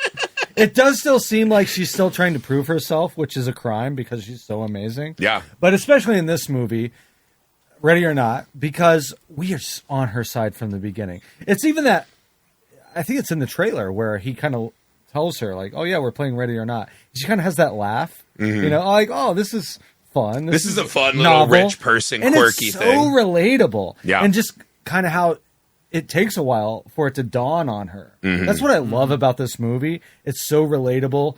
You're kind of like, yeah, like why would you assume that you're being hunted on your wedding night? You know, Yeah, and the normal, yeah, go the ahead, evolution is really cool with her and I think that's another part of like death games. Like you said, it's like, okay, how quickly does it take somebody to accept the situation they're Yes. in and stop Yes. asking questions and like get Great to point. work, you know, and like, Oh, you yeah. know, but like that is like, you know, part of the comedy of this is like making it to be like, yeah, no, well, like, how would this be a thing? Oh, that's kind of insane. And then whenever they start talking about, like, oh, yeah, we made a deal with this ghost guy that worshiped the devil. And it's like, wait, what? And then, like, she's just like, okay, you guys are very quirky and, like, whatever. And, Yeah. the sequel, but I kind of agree. This original See, I one, like though, this original one has the magic, though. We talked about It that is, yeah. when we did Ready or Not a couple months ago. Ready or Not 2, and yeah, it's kind of like the cat's out of the bag, right? Like we get well, the ending's great, but it's tedious because we It already doesn't know this. have that discovery element that was Exactly. so fun in the first one. Yes. And again, like to DeVaughn's point, like any of these movies, they have that beautiful like reborn in blood moment. Yeah. Right? Where it's just like the first time they're like fucking blood soaked. And that movie especially really captures with like the beautiful white wedding dress and shit. It's just, it's fucking rad. Hey, we're man. playing a fun, innocent game. It's a family Yeah. tradition, and we don't realize the stakes until the crossbows come out. you Yeah. know? And it's just so great, and we're in her shoes the whole way, and she's such a relatable avatar. I fucking love her performance. Dude, especially in that iconic movie. last shot, iconic character. That movie fucking rips. That's a great Costuming, fucking set, script, everything was good. It was Yeah. such a surprise when it came out. It was just a delight. I love that movie. Yeah, that was one of those I remember seeing the trailer and you're just like, there's no way that movie doesn't fucking blow. Yeah, And then you went to see it and you're like, holy shit, Yeah. dude, this movie is Yeah. fucking those are always rad. the best movies in my Yeah. mind. Yeah, Yeah. And especially, and I think that's what hurts the sequel is what the great surprise of they all actually do spontaneously combust. Like the curse Yeah. is real. And that was a great reveal. And then, you have to start from there in the Yeah. sequel. It's just a little harder. Yeah. No, I agree. The first one is superior. All right, so this is your last pick. You have a pretty good list so far. There's a lot of good stuff left on the list. Boy, I'm going to have to just go with my heart. Die Hard with a Vengeance is going to be my pick. Simon Says, baby. Oh. We gotta play this game all the way through New York City. I'm a New Yorker at heart. Nice pick. I like that. And That just made me think a of New Ransom. Yorker at heart. I'm a New Yorker at heart. I am. Brunson pulled it out of his ass. Yeah. I saw in my old neighborhood, like basically they're burning down Park Slope. I was like, I would love to burn down Park Slope. I wish I was burning down Park Slope. So, I saw a video of a fucking gigantic San Antonio Spurs fan who had a Spurs Rodman jersey. Oh my God. Whooping Oh, yeah, I ass. saw that. And like Is the that right? concession concourse, he was fucking cleaning Was out. It was like those overhead shots you see in nature docs where like a shark is moving and the shit. fish make a bubble because anyone who gets near this guy in the Rodman jersey was getting that was fucking the rocked. That was the tell, though. If he's wearing a Rodman Spurs Rodman Spurs jersey, not even a Rodman like Bulls jersey. If he's wearing a Rodman Spurs jersey, you should really not mess with this guy. Probably. yeah, that's a real one. That guy literally had the sign like, fuck around and find out. Like, that is the giant, like, stay the fuck away from that man. No. Yeah, I'm sure I would have run back home. Yeah, it was the vengeance they had after all the ass whoopings they took after Game 3 in New York. rough, The Spurs fans got break. revenge. Die Hard with a Vengeance. Die Hard though, with so a Simon Vengeance, says- and it is. So this is actually a really clever... Because you picked one, and as soon as you said, I was like, I could think of like 10 other movies that love this. Yeah. Where a person's like run through a game, right? Like you have things like Dennis Speed, you Hopper have things and like Speed. Phone Booth. Yeah. It's sort of similar. I was thinking of Ransom. But I picked this one because it's a literal game. Yeah. Yeah, Yes, he's playing. It's a twist Simon on Says game. classic game. Yeah. That's a great idea. I didn't even think of that. And the scene that really exemplifies it is when they're on the phone in the is it in the subway terminal? Which, by the way, there are no phones there, so I can't remember if that's right. But maybe back then. maybe back then, Yeah, maybe back before then. cell phones. Yeah. Landlines were huge. But it's They were there in the Matrix. and that's what's so great about Samuel L. Jackson's character is he can help John McClane figure this out because he's the brains of it, Zeus. Yeah. And Zeus. just that intensity of kind of like, are you going to get this answer right or not? And then what are the consequences of that? We're going to blow up this subway. In fact, I can tell you from experience, it was my first year in New York, and someone was planting bombs around the whole in the city. subway? Damn. Well, yes, in the subway, and then on like I think it was more. The one that went off was in front of a bodega or something. Oh, like okay. that. And there was a manhunt for this guy, and I'll never forget. My girlfriend and I, we went to go see, what's the movie in Detroit? The kids, they go and try to rob the blind guy. Oh, Don't Breathe. Don't breathe. Yeah, Don't Breathe. We went to yeah. go see Don't Breathe. So we were already kind of like freaked out. And then we get down to the subway I to bet go Lindsay home. was for sure. And the subway trains aren't running. And it's like, what the fuck? What's going on? It's like, there's a domestic terrorist shit. just Dude. running around. And we had just gotten to New York, and we were kind of like, is this common? It's like, oh, never forget. Yeah, exactly. It was so disturbing. But if you ride the subways enough, you know that that's all just free for all. That's unprotected. Like anything could happen at any time. Well, they can't- Dude, Amy and I can't rode pay that. people. LA has that little line, right? Yeah, That goes that to the little one. valley to Yeah, downtown. And we used to take it to Kings game so we could get shit-faced at the hockey game It was chaos. and not fucking drive back. And you skip all the traffic, right? It takes like 20 minutes to get down there. Fucking great. So we were on there one night and we got caught coming back and they stopped the train. And we're like, what the fuck? And we were stuck down there forever. There's this crazy homeless guy who tried to hit Amy with a bag of fucking like soup, like cans of soup. And so I'm trying to keep him away and they stop. And I was just like, fucking Christ. Now we're stuck here with this guy who's losing his mind. He's pissing in the corner. They finally bring it back. And when we fucking drove past the next exit, we couldn't stop. Because they had a fucking guy under a blanket. Someone had just gotten murdered at the stop ahead of us. That's just normal subway shit. Dude, it's scary That's just down the there. subway. Though. That's But just to your normal. point, it's like, dude, you are just on your own down there. You're playing a death game every time You're you go playing a death game, underground. and someone who was actually like some sort of Machiavellian, sinister, evil genius could leverage that vulnerability. Damn. And that's what I love about this movie. Yeah. Is that and of course it's a cool reveal that he was Hans Gruber's brother and all that shit. But just the the whole game, and you can't do better than Jeremy Irons. Yeah. With this. Sort of, well, then evil you put John McClane in a funny, how's he going to get out of this situation? And that always fucking works. One of the best characters ever created. Yeah, and the characters, that's a good pick, dude. They have to use their wits. I think it was originally a Lethal Weapon movie. It feels more Lethal Weapon than Die Hard, dude. Now that you mention it, yeah. That's I think cool. that it was originally conceived to be Lethal Weapon. Murtaugh was literally too old for that putting John shit. McClane back in New York because the first one he's a fish out of water, and I love the second movie, but it's sort of its own thing. Yeah, that doesn't feel connected to the character. It's just Die Hard in an airport. Hey, wait, is Live Free or Die Hard the one where he like punches the plane? He like runs on the wing. I couldn't remember if that was that's Vengeance. the Kevin Smith one. Oh, okay, where he like Kevin jumps Smith's on the in that. plane and like knocks it out. Yeah, of the sky. I really don't acknowledge anything after Die Hard with a Vengeance. Okay. It's probably safe. Yeah. So anyway, yeah, why aren't there more subway terrorist attacks, man? dude, I'm telling you. Hey, dude, don't put that shit out there. Don't be doing that, dude. What the fuck? I saw so I much count fucked up myself. shit Remember on when the I subway. said nothing bad ever happens underground? I take it back. I think only bad shit happens. A lot of bad underground. shit happens underground. The 3 or 4 times I've been underground, it's never fun. Not for the moles, though. Yeah, that's right. All right, so that is Heath's final pick. DeVaughn, this is your last pick of the draft. Oh, yeah. All right. It's tough. Well, it's tough because, I mean, I got, like, plenty of ones on the list. I was like, I really like That's what I'm these, saying. but- I still got some good ones. DeVaughn actually sparked one for me, too, with his Would You Rather pick. Yeah. Okay. So, for the sake of, again, variety on my list, I want too many to be too similar because I already got like my escape ones and stuff. All right. This one, I think, this one people will probably disagree with, but hey, I wasn't going in thinking I was going to win this draft, but I'm trying to spread awareness here. For this one, but this is one I encourage people to go back and watch because I think 10 years later it actually holds up a lot better because it almost seemed too ridiculous at the time it came out, and that's Nerve. I think now with our social media, the way that things are, you see people participating in the Beast Games, the way that reality TV shows work now. I think Nerve, this came out in 2016.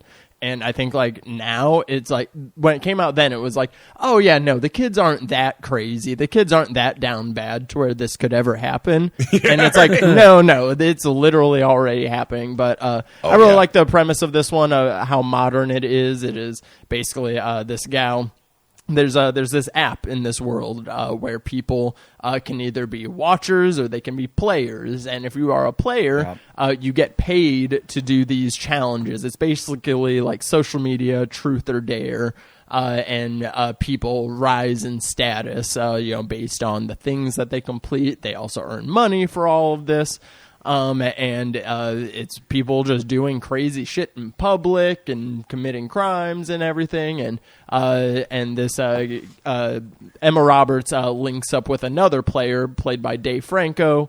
And it's also kind of a romance while they're also in this crazy scenario of a They're situation. Getting a little torqued up. Yeah, it's for real. It's kind of crazy. I feel like if you're Dave Franco, everything's a romance. True that. Yeah. What a lucky bastard. I know. But yeah, and it's basically you're following these two going around, doing these challenges as they increasingly get more difficult and less ethical. And also, of course, it's being kind of controlled by this shady, overseer that is trying to pull the strings of the game.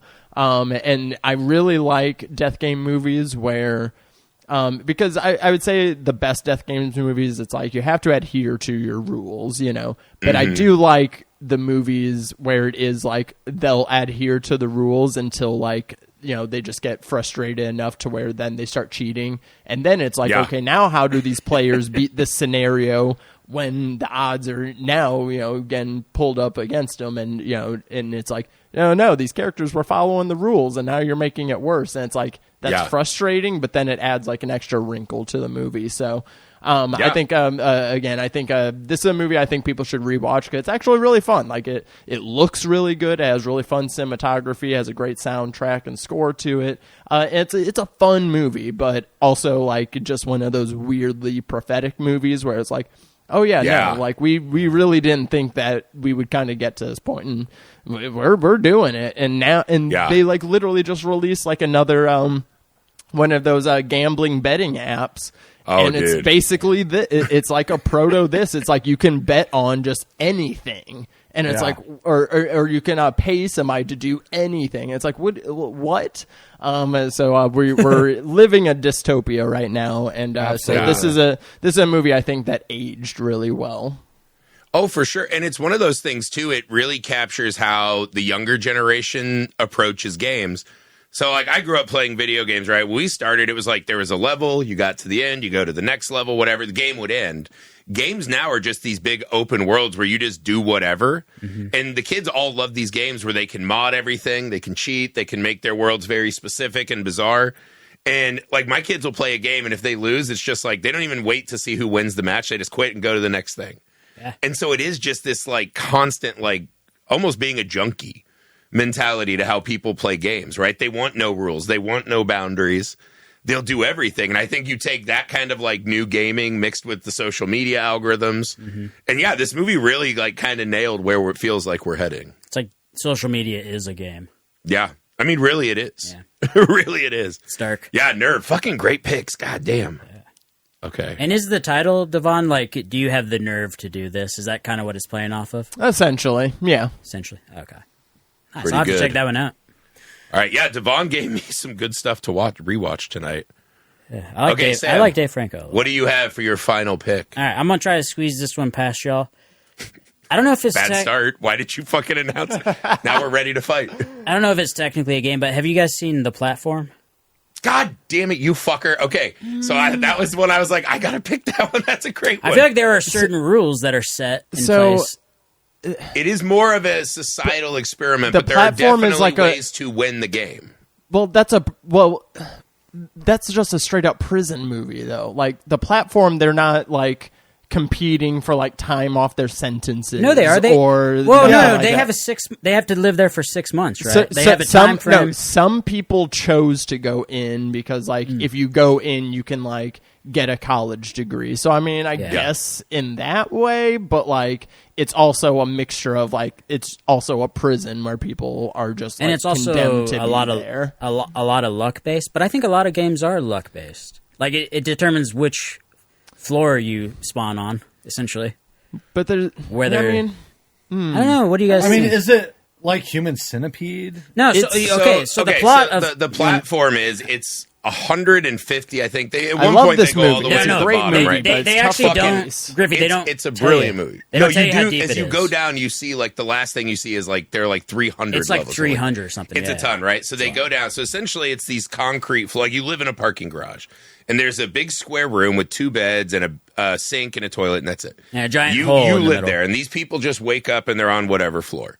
So at the very top, there's this anti-gravity platform that goes down, and it stops on every floor with this luxurious, opulent buffet, right? And it's fucking huge, like the size of this room. So it's a class warfare style. And movie. so essentially what it is, the people up top get first fucking go, and they're eating everything, And right? the whole point of the movie is- lower it is, there's less and less fucking food. And the idea is if the people on the top would just take less, everyone would get food. Oh, it's Okay. almost One of like my- it has it's one of almost my like favorite capitalism's lines. bad. Yes, capitalism but is bad. the guy, he Yes. literally says, he's like, hey, if you down there take more than your fair share, I'm going to start shitting on all the food. I'm like, why are you punishing us? And he's like, because I can't shit upwards. You know what And I was like, that is the most perfect summary of capitalism in any movie. I can't shit upwards. In the movie, I don't know. It is borderline, DeVaughn. I would leave this for DeVaughn to decide. I can see My fate the is in your case. hands, DeVaughn. So this is tough because this is a really great movie. There are rules because it's like, okay, if like you try to save food, then like either your like floor gets super hot or it gets super cold. You get punished. Yes. If like you and the characters surmise that like it's a social experiment and the goal is like there's enough food on this platform for everybody if everyone would just take a fair amount rather than the people at the top who get first dibs at the food. So when everyone gets it's a social experiment with a goal to see if they will do this properly, if they will allow everyone to eat and like see if they can do Yeah. it. So I guess I think the argument you would make pro Sam, right, is that it essentially is the same concept behind the setup as Battle Royale. There's just not as much player-to-player interaction. But it is like a societal entity who is watching and surveying all of this and enforcing rules. And there is and it's kind of like a vague rule thing, like similar to like something like D&D, where it's like, okay, like there was no rule ever saying like, oh, hey, you should threaten people that you're going to beat them with a stick, so that way they eat their thing, and like in only portion, you know. It's like that's just a thing that a strategy they come up with, you know. So because at first my knee jerk reaction platform at one point. My knee jerk reaction at first was gonna say no, that this doesn't count, but this being a social experiment where there is a goal, you know, that unfolds as the film goes on. That's like, you know, this is what they're supposed to, you know, in theory, what they're trying to get to. So there is a goal, there is rules, and there is a way to win.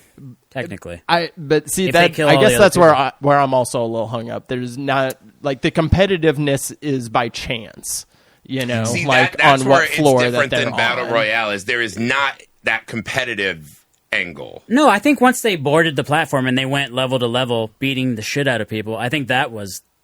That is competitive. That's competitive. When well, what about something like Snowpiercer? Is that similar? Snowpiercer, I would say does not. That's count. Not a game. It's not like a game, but they're just trying to overthrow the system. Yeah. Right, so which I agree. But this one has that structural built in of it. It has mechanics that you can see it being game like. Yeah. I don't know. Well, I'm going to let design. Right, I'm 50-50. Can I state one more thing then in my favor? So in the platform, it all takes place in our world, right? Theoretically. Yeah. So it is something that they've created. It's a game that they've created, essentially, in order for them to monitor this social experiment. You know what? Whereas the rest of the I think that's the difference, though, because if this was something where anyone could watch it, then it has like that game show quality like some of the other picks in the movie. The fact that no one is watching it except for the company makes it seem more like a work project. So in your mind, the audience matter. No one was watching Would You Rather. The guy who started the experiment. That's a good point. Yeah. That's a good point. Well, the host was there for that movie.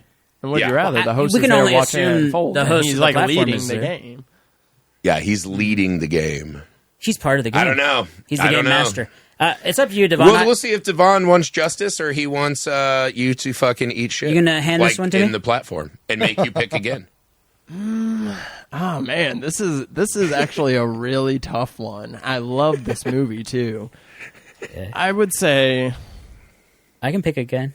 I would say no. I would say this doesn't count. Yeah. Well, like at the end of the day, like eating is the goal. Like, and it's in the competitiveness is lost due to the random chance of it all. Even though there is people coming up with plans, but like it's not game enough. It's not game enough.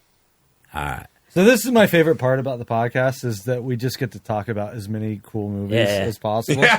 So I love that we knocked it out. Well, we got to talk about it. We should all watch So we Platform. get to talk about another great movie. I love that movie. All right, I'm going to talk about another great movie that I like called The Hunt. The Hunt. You guys seen that one? Is that a great movie? It's not as great as The Platform. And I think it's a bit conservative. I don't know. So wait, what happened with this movie? It was controversial when it came out. They delayed the release, so they like limited the platform. Mm-hmm. Was there like a shooting that happened? It was either a shooting, for sure. There was a shooting that happened. This is America. What are we talking about? There was some sort of cultural event that fucked with this movie. Yeah. Was it just Trump being elected? I can't remember. I don't know. I can't remember. Was essentially because this came out in 2020? Here's what I've got for the outrage. But it was slated for much earlier. Universal's 2000 satirical thriller The Hunt became highly controversial due to its premise of wealthy liberal elites that's what hunting it was. working class conservatives for sport. The controversy was fueled by pre-release leaks, heavy political polarization, and the movie's proximity to real-world tragedies that it does not tell me what that tragedy was. Huh. Oh, okay, so the movie was scheduled to release just days after two tragic real-world mass shootings, El Paso and Dayton, Ohio. Okay. So there were two like really big bad I remember Dayton. in the news kind of stories. Yeah. See, I always thought this controversy was a little bullshit too, because like all the people I knew that were bitching about it, I was like, if it was rednecks hunting Fraser Crane, Yeah. you would have no problem with this. Right. But because it's liberals were the bad guys, everyone's like, hey man, that's not cool. Yeah. And it's like, whatever. I agree Well- that conservatives seem to be more the gun nut people, but like they're bad guys in a movie. They can be fucking whichever they want. It wasn't even like a real controversy, but it was then the marketing. They decided to like lean into it, Yeah. and that's what Well- like gave the movie like kind of a weird taste. I think it's a solid Let's be movie. fair, It's not like too, like- great or anything, but like That was my thing. I was kind of like, there's a lot of hubbubaloo, and then you saw the movie, and you're like, that's what we've been all fucking talking See, about? I thought the movie was cool. I get what they're saying, like the big Hillary Swank showdown at the end, where she's like trying to be like, I think they're talking about like engendering people or something like that. It's like really weird. It's very anti woke. And people were saying, people were saying this movie was like centrist, that it like because it's like subverting, like okay, it's not the conservatives hunting, it's the more liberals, and like the vice versa. Yeah. That it came off as like centrist was like a lot of people's complaints about this movie. I could see that, yeah. And it was funny, like when she did finally like turn the tables on the people that were hunting her, and they were just complete imbeciles and useless, like how you'd kind of imagine the rich people to be. This is they were hunting deplorables is one of the things people keep Deplorables. bitching about. Oh, when Hillary deplorables. called everyone Yes. deplorables, and they're like, God, no, God. And I So think I guess this was like, the Hillary nightmare. and I think This the is what my main dad thought was going to happen if Hillary won. And it's the like, lead actress was like a conservative. Betty, what's her name? Betty Dude, Gilpin? she's- Gilpin. Yeah, Gilpin. Betty Gilpin. She's fucking great in that She was movie. like a conservative ex-military. Her dad was Yeah. like, he taught her how to defend herself, all this bullshit. She was badass in that movie. She was dope. I thought. My favorite scene was when she goes into the gas station and she asks, like, I forget the question she asked. But She she's so asked fucking for smart. a pack. She asked for a pack of cigarettes, and they Oh, were right. like, And they didn't do the and right they were like, taxes. they were like, oh, 12, blah blah blah, and then she's like, no, if we're in, she's like, cigarettes in, because they said they were in like a Arkansas different or state. whatever, Yeah, yeah. in Arkansas. Yeah, Yeah, exactly. Cigarettes in And then she Arkansas just are shoots the lady in the $6.85. You fucked up, bitch. You fucked up, bitch. Yeah. It had some very, like, Eli Roth, like, Well, it's Craig Just, like, Zobel who inhuman. directed this. Don't say Eli Roth around DeVaughn, dude. Zobel's a good director. what, you don't like Eli Roth? Eli, He just agreed with all of us that there were better directors you could have picked. Yes. Than Eli. Yeah, well, I mean, obviously. Good strategy. All right, so Sam ends with The Hunt. Yeah. The Hunt. Not So for- you're pro everything that movie stood for. You're going to wear all that? I'm in love with whatever that Betty. Nice. Hell yeah. She That's does enough look great sometimes. in those That's enough. khaki pants. Oof. Oh, dude. I know, dude. I've never been that turned on by khakis in my life. I That am was more great. attracted to Republican women, I would have to say, I think. I'm sure your most liberal person I've ever met wife will love to hear that. Thank God she doesn't listen. Yeah, thank God she never listens to the show. Okay. God, see, this is where my wanting to win the game thing is kicking in. I'm going to pick a movie that I actually fucking hate. Oh, great. Because I think it's Let's- the obvious choice for Death Game, and no one fucking picked it. You have to take Saw. I don't know if you have to take it. Saw might be the most iconic Death Yeah. Game movie Yeah. that launched a fucking 10-plus movie franchise. It was fucking massive. I personally fucking hate Wait, the is Saw Saw movies? not on the ban list? It's got to be on No. the ban list. Only Sam has picked it like No, once. because you guys have been safe in picking a few different ones of the movies. And again, Yeah. I think you're Sophia picking the picked, wrong like, one Saw here, 5. but continue. See, so you I'll lose. tell you the truth. Other than the first one, they all blend together. I was like, there's the Donnie Wahlberg one. Spiral. There's the Sean Patrick Flannery one, which I think is Saw 10. And then there's Spiral with Chris Rock. And then there's a whole bunch of just whites and disgusting unwashed warehouses. That's like the whole franchise to me. It's just like rusty brown, ugly places, white people who are ungrateful getting got. Yep. The only kill I really remember, the best kill in the whole franchise, is the syringe pool. That's the thing that has like haunted So, me okay, my whole that's life. part two. DeVaughn, is that the one that you think should be picked? Part Because two I was think nuts. part two is the one. So, I mean, I think there's actually many choices that are like, one is again, it's like it's more of it leans more social experiment than it does into actual games. As the films go on, the game mechanics become more intricate and important to the film. So I think there's multiple ones that are more emphasis on the games. The only reason I didn't pick any Saw movies for mine because like the game part isn't what I love about Saw. I mean, I'm a big Saw head. I might actually have a Saw podcast coming here soon. Love these movies. Love these movies, but it's because I love them. Invited. I love them because they are a petty, gory soap opera. That's what's fun about these movies. It's not even really the games for me. If I was gonna say, like 5 and 6 actually lean on game mechanics more because there's like a twist in 5 that's like all of the games they could have all survived if they worked together, but instead they all like backstabbed each other, and it's like that's really fun. And then 3 is the best of the franchise for me, and that one's interesting because there's like 2 simultaneous games going on at the same time, and that's when the franchise gets super gory and it becomes like more dramatic. So I that's the only, but again, like the only reason I didn't pick any on Demise because I already picked Cube. And Would You Rather? I need variety. So my love for Saw is well documented, but it's not the games that I come for. Act 1 of Saw 1 is fucking phenomenal. Like it's one of the best kind of like premises and opening acts of a horror movie, and at that time it was fucking mind blowing, right? So essentially, John Kramer is this terminally sick cancer patient who captures people who are not grateful for their things in their life or their not good people and gives them a chance through usually maiming themselves horrifically. They'll get a second lease on life, right? Or they will die in these contraptions. It starts off with the face ripper thing. And again, I just thought the premise of just these 2 guys locked in this fucking filthy room, they're chained and there's a dead body in the middle. It's a great way to just start with all this mystery and confusion. Why are we here? You get the little puppet rolling in on his bike. So, do you want to play a game? And you're just like, holy shit, dude, this is incredible. And watching them try to figure out, and then as they're fed, if you do this, you can get out. If you do this, you can get out. And eventually you see the 2 of them being pitted against each other to start to get out. I think the movie loses its way halfway through as it starts cheating to do like horror movie stuff. It starts cheating constantly to make that final reveal work, which would never fucking happen. Yeah. There's no way that guy's alive in the room and they don't know this and they're heightened stares. Yeah. There's all kinds of cheating bullshit, but James Wan loves to do that as long as he gets the big punch, which I think you can argue he did in this. Like this movie made fucking seismic waves. It's very much the grimiest, grossest escape room game there is. Absolutely.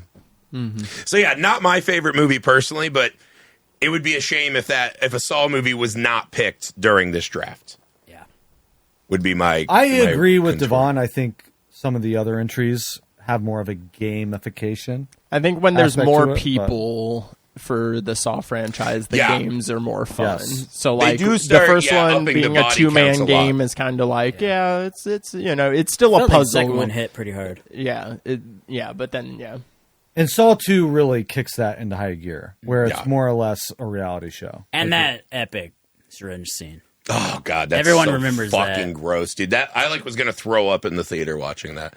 But I liked the world building of the first half of that first movie. I thought was so fucking cool. And I was really fucking down for the ride. And I think as far as death games, it's got to be among the most iconic ever made. Was Busta Rhymes in the second one, or am I just imagining that? No. Busta Rhymes is in none of them. None of them? I know he was in one of the Halloweens. Yeah, he was in Halloween Resurrection. Halloween, that was a reality show. Dangertainment. You don't remember Dangertainment? And then he karate fights Michael. I am one of the last defenders of Halloween Resurrection. I think it's really good. I dig it too. Yeah, I think it's a really good Halloween movie. Anything with Busta. Yeah, he's great in it. Busta. Okay, so let's review the list. Then we'll go over all the shit that we think we missed. There's a lot. And everyone will get a chance to do one redraft if they so choose. So let's start with my list. I had Battle Royale, The Running Man, The Purge, and Saw.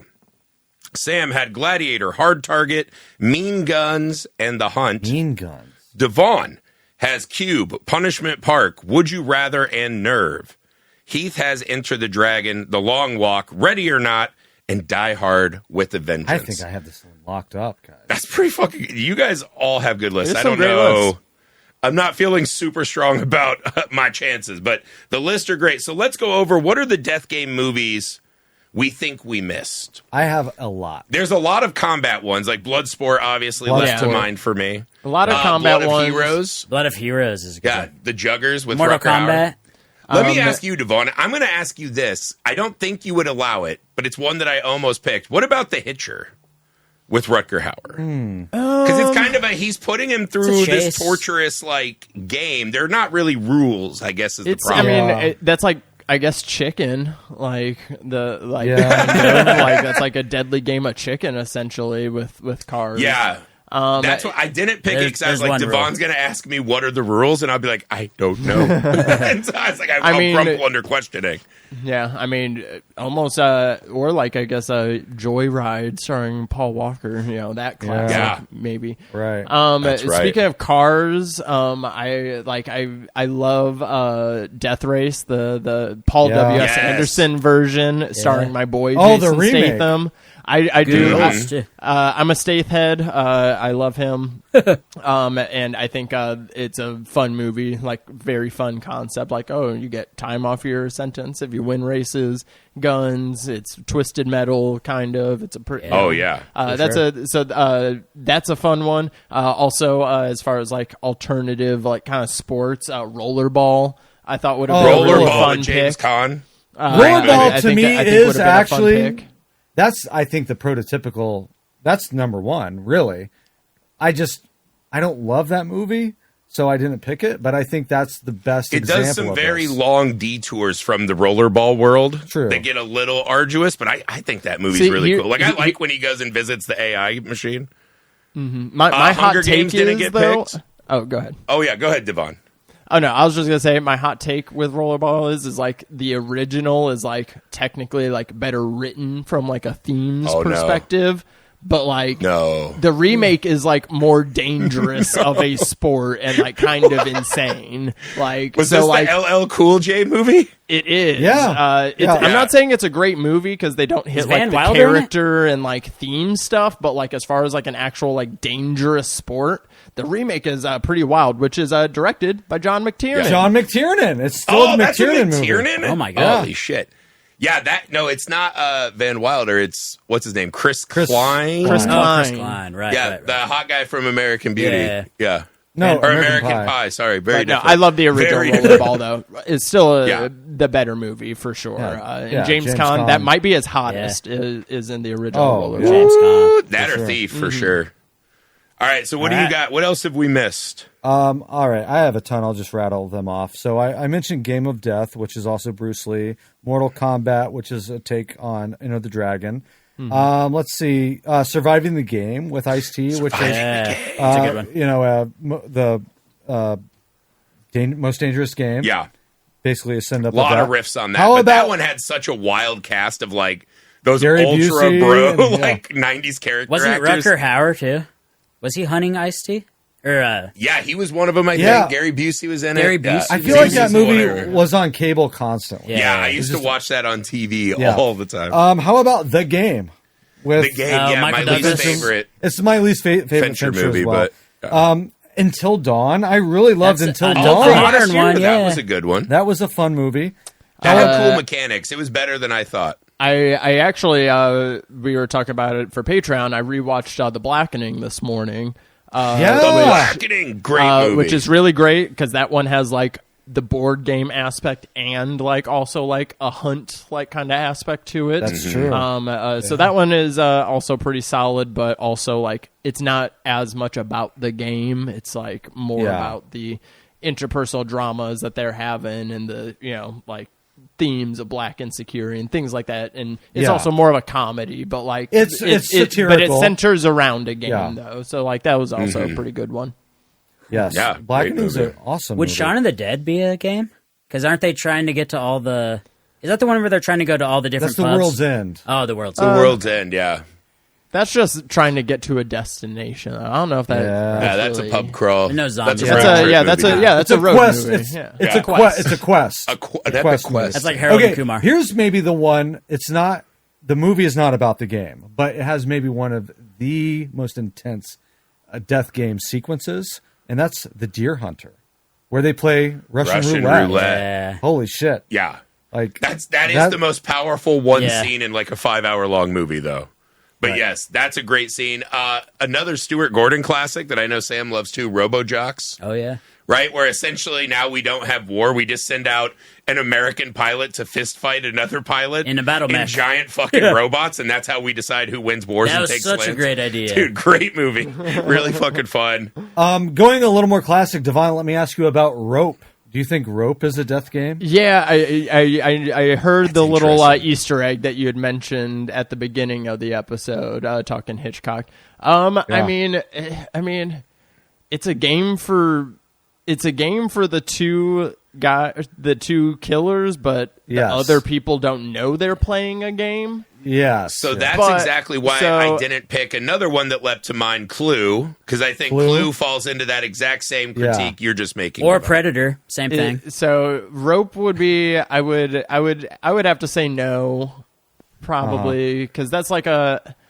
It's kind of like a murder mystery party, I guess, which is a game, and they do want people to solve the crime. I don't know. Maybe Rope would. Rope's on the board? I think I changed my mind. I think you could make a case, yeah. Okay. There's a version of that. That was clearly their goal. They said, we're going to put this body in the box and we're going to see if somebody can solve this murder. We want somebody to solve, or to see if we can get away with the perfect murder. So, yeah, no, Rope plays, actually.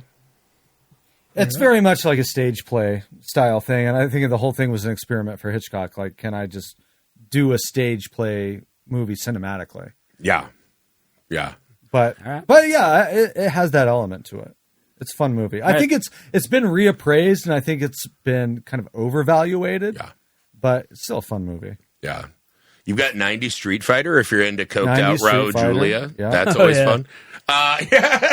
So yeah, there's a shitload of movies left.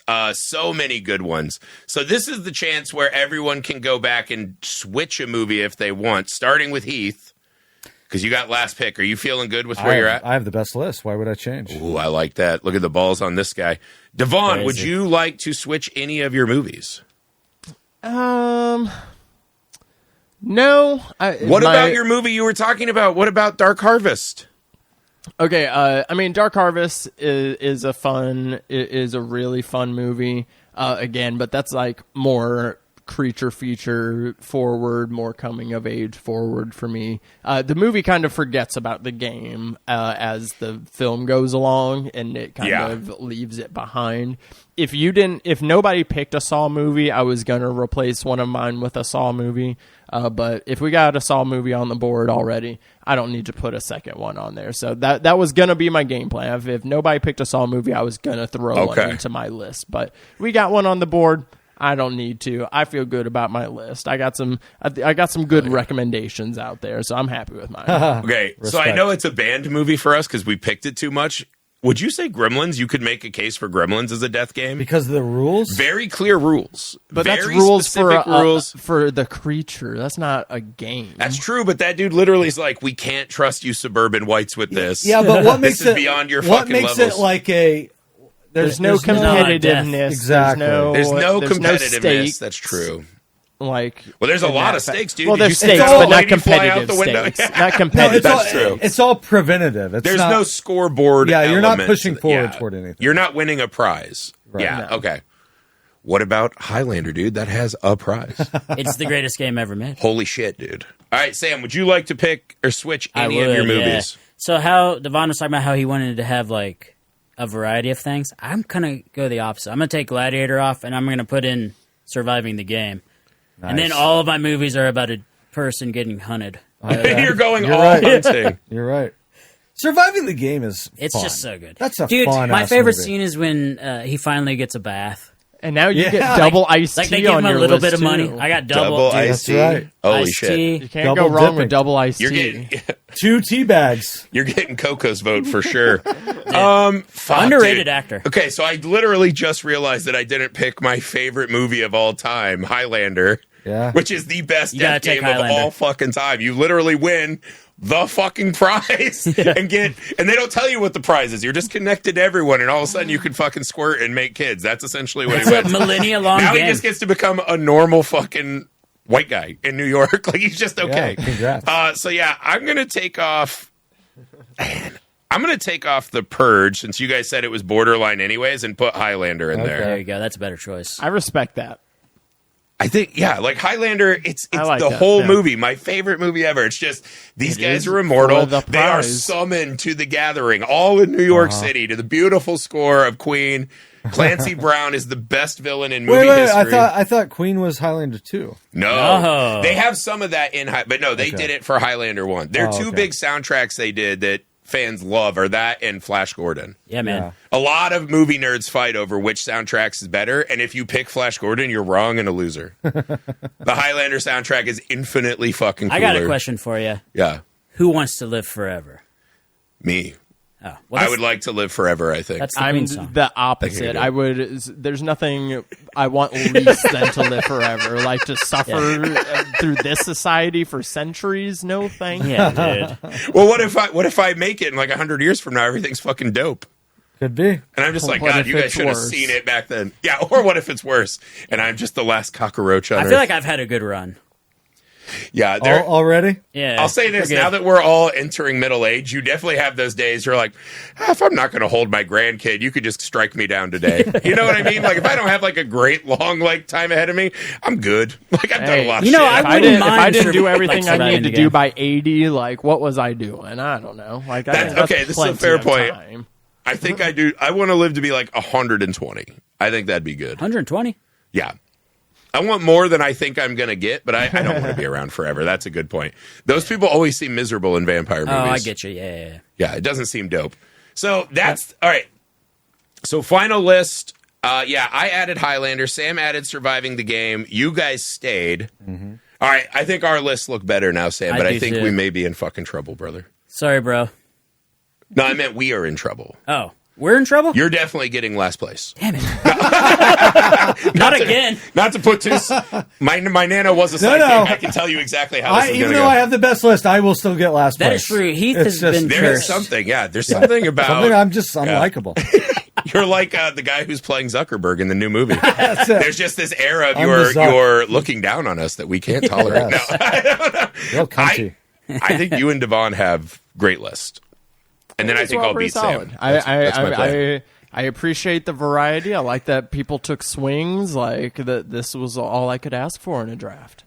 It was a This lot of a fun. great category, and you really had to think about this one. Yeah. Like we did some of them where it's like you can just sit down and Yeah. rattle off like 30. This one was a tough one, man. Yeah, this one I had to actually think about, which I enjoyed a lot. But again, it's such a great horror concept. Great concept. Like, I'm surprised there aren't more movies like this that are obviously based off of. I'm sure we could really stretch and figure out, some other ones that utilize this. But it's such a pure, like, conceit that you are. I think it's like now, though. I think it's like we're getting less of them now because it's so much more upsetting that it's a possibility. I think That's true. I think the point. subgenre was a lot more interesting when it's like, oh no, Yeah. like, we would never get to that Yeah. point. But it's like Yeah. after we Like, turned, could you imagine? we literally they literally turned Squid Games into an actual competition show. Like Yeah. they Right? did that. Yeah. So it's like Right. now we're That's like one kind of of those, past like, the threshold. Like you I don't guys know. see the show? Yeah, like I think you're taking the exact wrong lessons. All right, so DeVaughn, I had two wild cards that were like my real out there ones. If I didn't get anything I liked, would you have accepted It's a Wonderful Life? Oh, my God. Literally, maybe the first Death Game movie, right? No. How? Because God is watching him. He's like God's little regular Nintendo. I don't know. It's the scariest movie of all time. He jumps in the river because he can't take it anymore because God's fucked him his whole life. I mean- and then God's like, but look at all the suffering. I mean, he sends him there's back. a- When Jimmy Stewart hears that bell, he's not crying for Clarence. He's crying that he has to live in this horrifying reality, I mean- knowing that this mean-spirited God is out there. It's life or death. There's a clear Life or death. goal. High stakes. There's levels and stages There are levels? with their own sub bosses that lead you through it. Yeah, but George Bailey doesn't know he's in a game. He fucking does when he know he's wakes in the up game. and he sees Mary working at the library by the fucking hooker hold on. emporium. Let's just put. Sorry, he's married to hot ass. What's her name? What's her name? She's hot now. She She's was hot now. That always hot. fades. George Bailey doesn't care about that. She was hot as hell. He's beloved by his whole town. Right. He runs a fucking bank. He can Right. do anything he He's wants. beloved by all the people who grift off him. He runs the worst fucking bank in town with his idiot uncle who wraps his fingers up because he can't use his brain. And he literally lives in a fucking broken down haunted house. And his kids getting asthma and shit because they don't that's have just holes in their house. parenthood. That's just parenthood. Everybody's dealing that with happens. that. I get that. I think it's a good pick. Audience, let me know. Also, I was gonna say if you let Highlander in, you have to let the Santa Claus in. God damn. Why? it. Death Why? games. Kill Santa, be No. Santa. Easiest No. game ever. That's not no. He always tries to get the Easiest game Santa ever. Claus in there. I think people have not examined the Santa It's- Claus enough. It's one of the it's a wildest wholesome Disney movies movie. to ever make it No, through. see, once again, you picked the wrong one. The Santa Claus 2, if he doesn't find a wife, he will die. Like, essentially. That's a good point. That is dark. All Like, the in the Santa Clauses second are movie, fucking like, terrible. Why is they're Santa like, Claus oh, so you won't be funny? Santa He's Claus, gotta and go you find a kind of, wife. you go away, and they're like, what? I go away. You better be clapping cheeks before you deliver those presents or you fucking die. And someone else gets to be... See, I think, yeah, Santa Claus 2. DeVaughn is right, Santa Claus 2. All right. So people, as always, let us know who you think won in the comments on YouTube, Instagram, wherever you find us. DeVaughn, thank you so much for you. joining us. This was an absolute blast. I knew it would be. Would you like to remind everyone where they can find your work online? Yes, thank you so much for letting me into the ring after listen to so many of these. A fun cinematic death game itself, so appreciate it. You can find me on social media at _DaddyDisco on most platforms. Follow me on Letterboxd, Blue Sky, Twitter, Instagram, wherever. Follow the podcast Spectre Cinema Club. New episodes every Tuesday. Palm Pendulum, new episodes every Monday. And I'm very excited for the movie. You know, I'm an aspiring filmmaker myself, so it was like, you know, at the opportunity to help you guys make something happen. Because I think what you guys are doing is super cool and super fun, and I couldn't help but contribute where I could. Love that. Thank you so much. You have to come back and do more of these. This was an absolute blast. So, guys, go find DeVaughn on his podcast. Go support and follow all the good stuff. You can also join this pod to do one of these drafts. If you go to Indiegogo and type in Mr. Cream Jeans, get the perk where you can do a Messed Up Movie draft with us. You can support this show on Patreon, right? The Messed Up Movies Podcast Patreon page.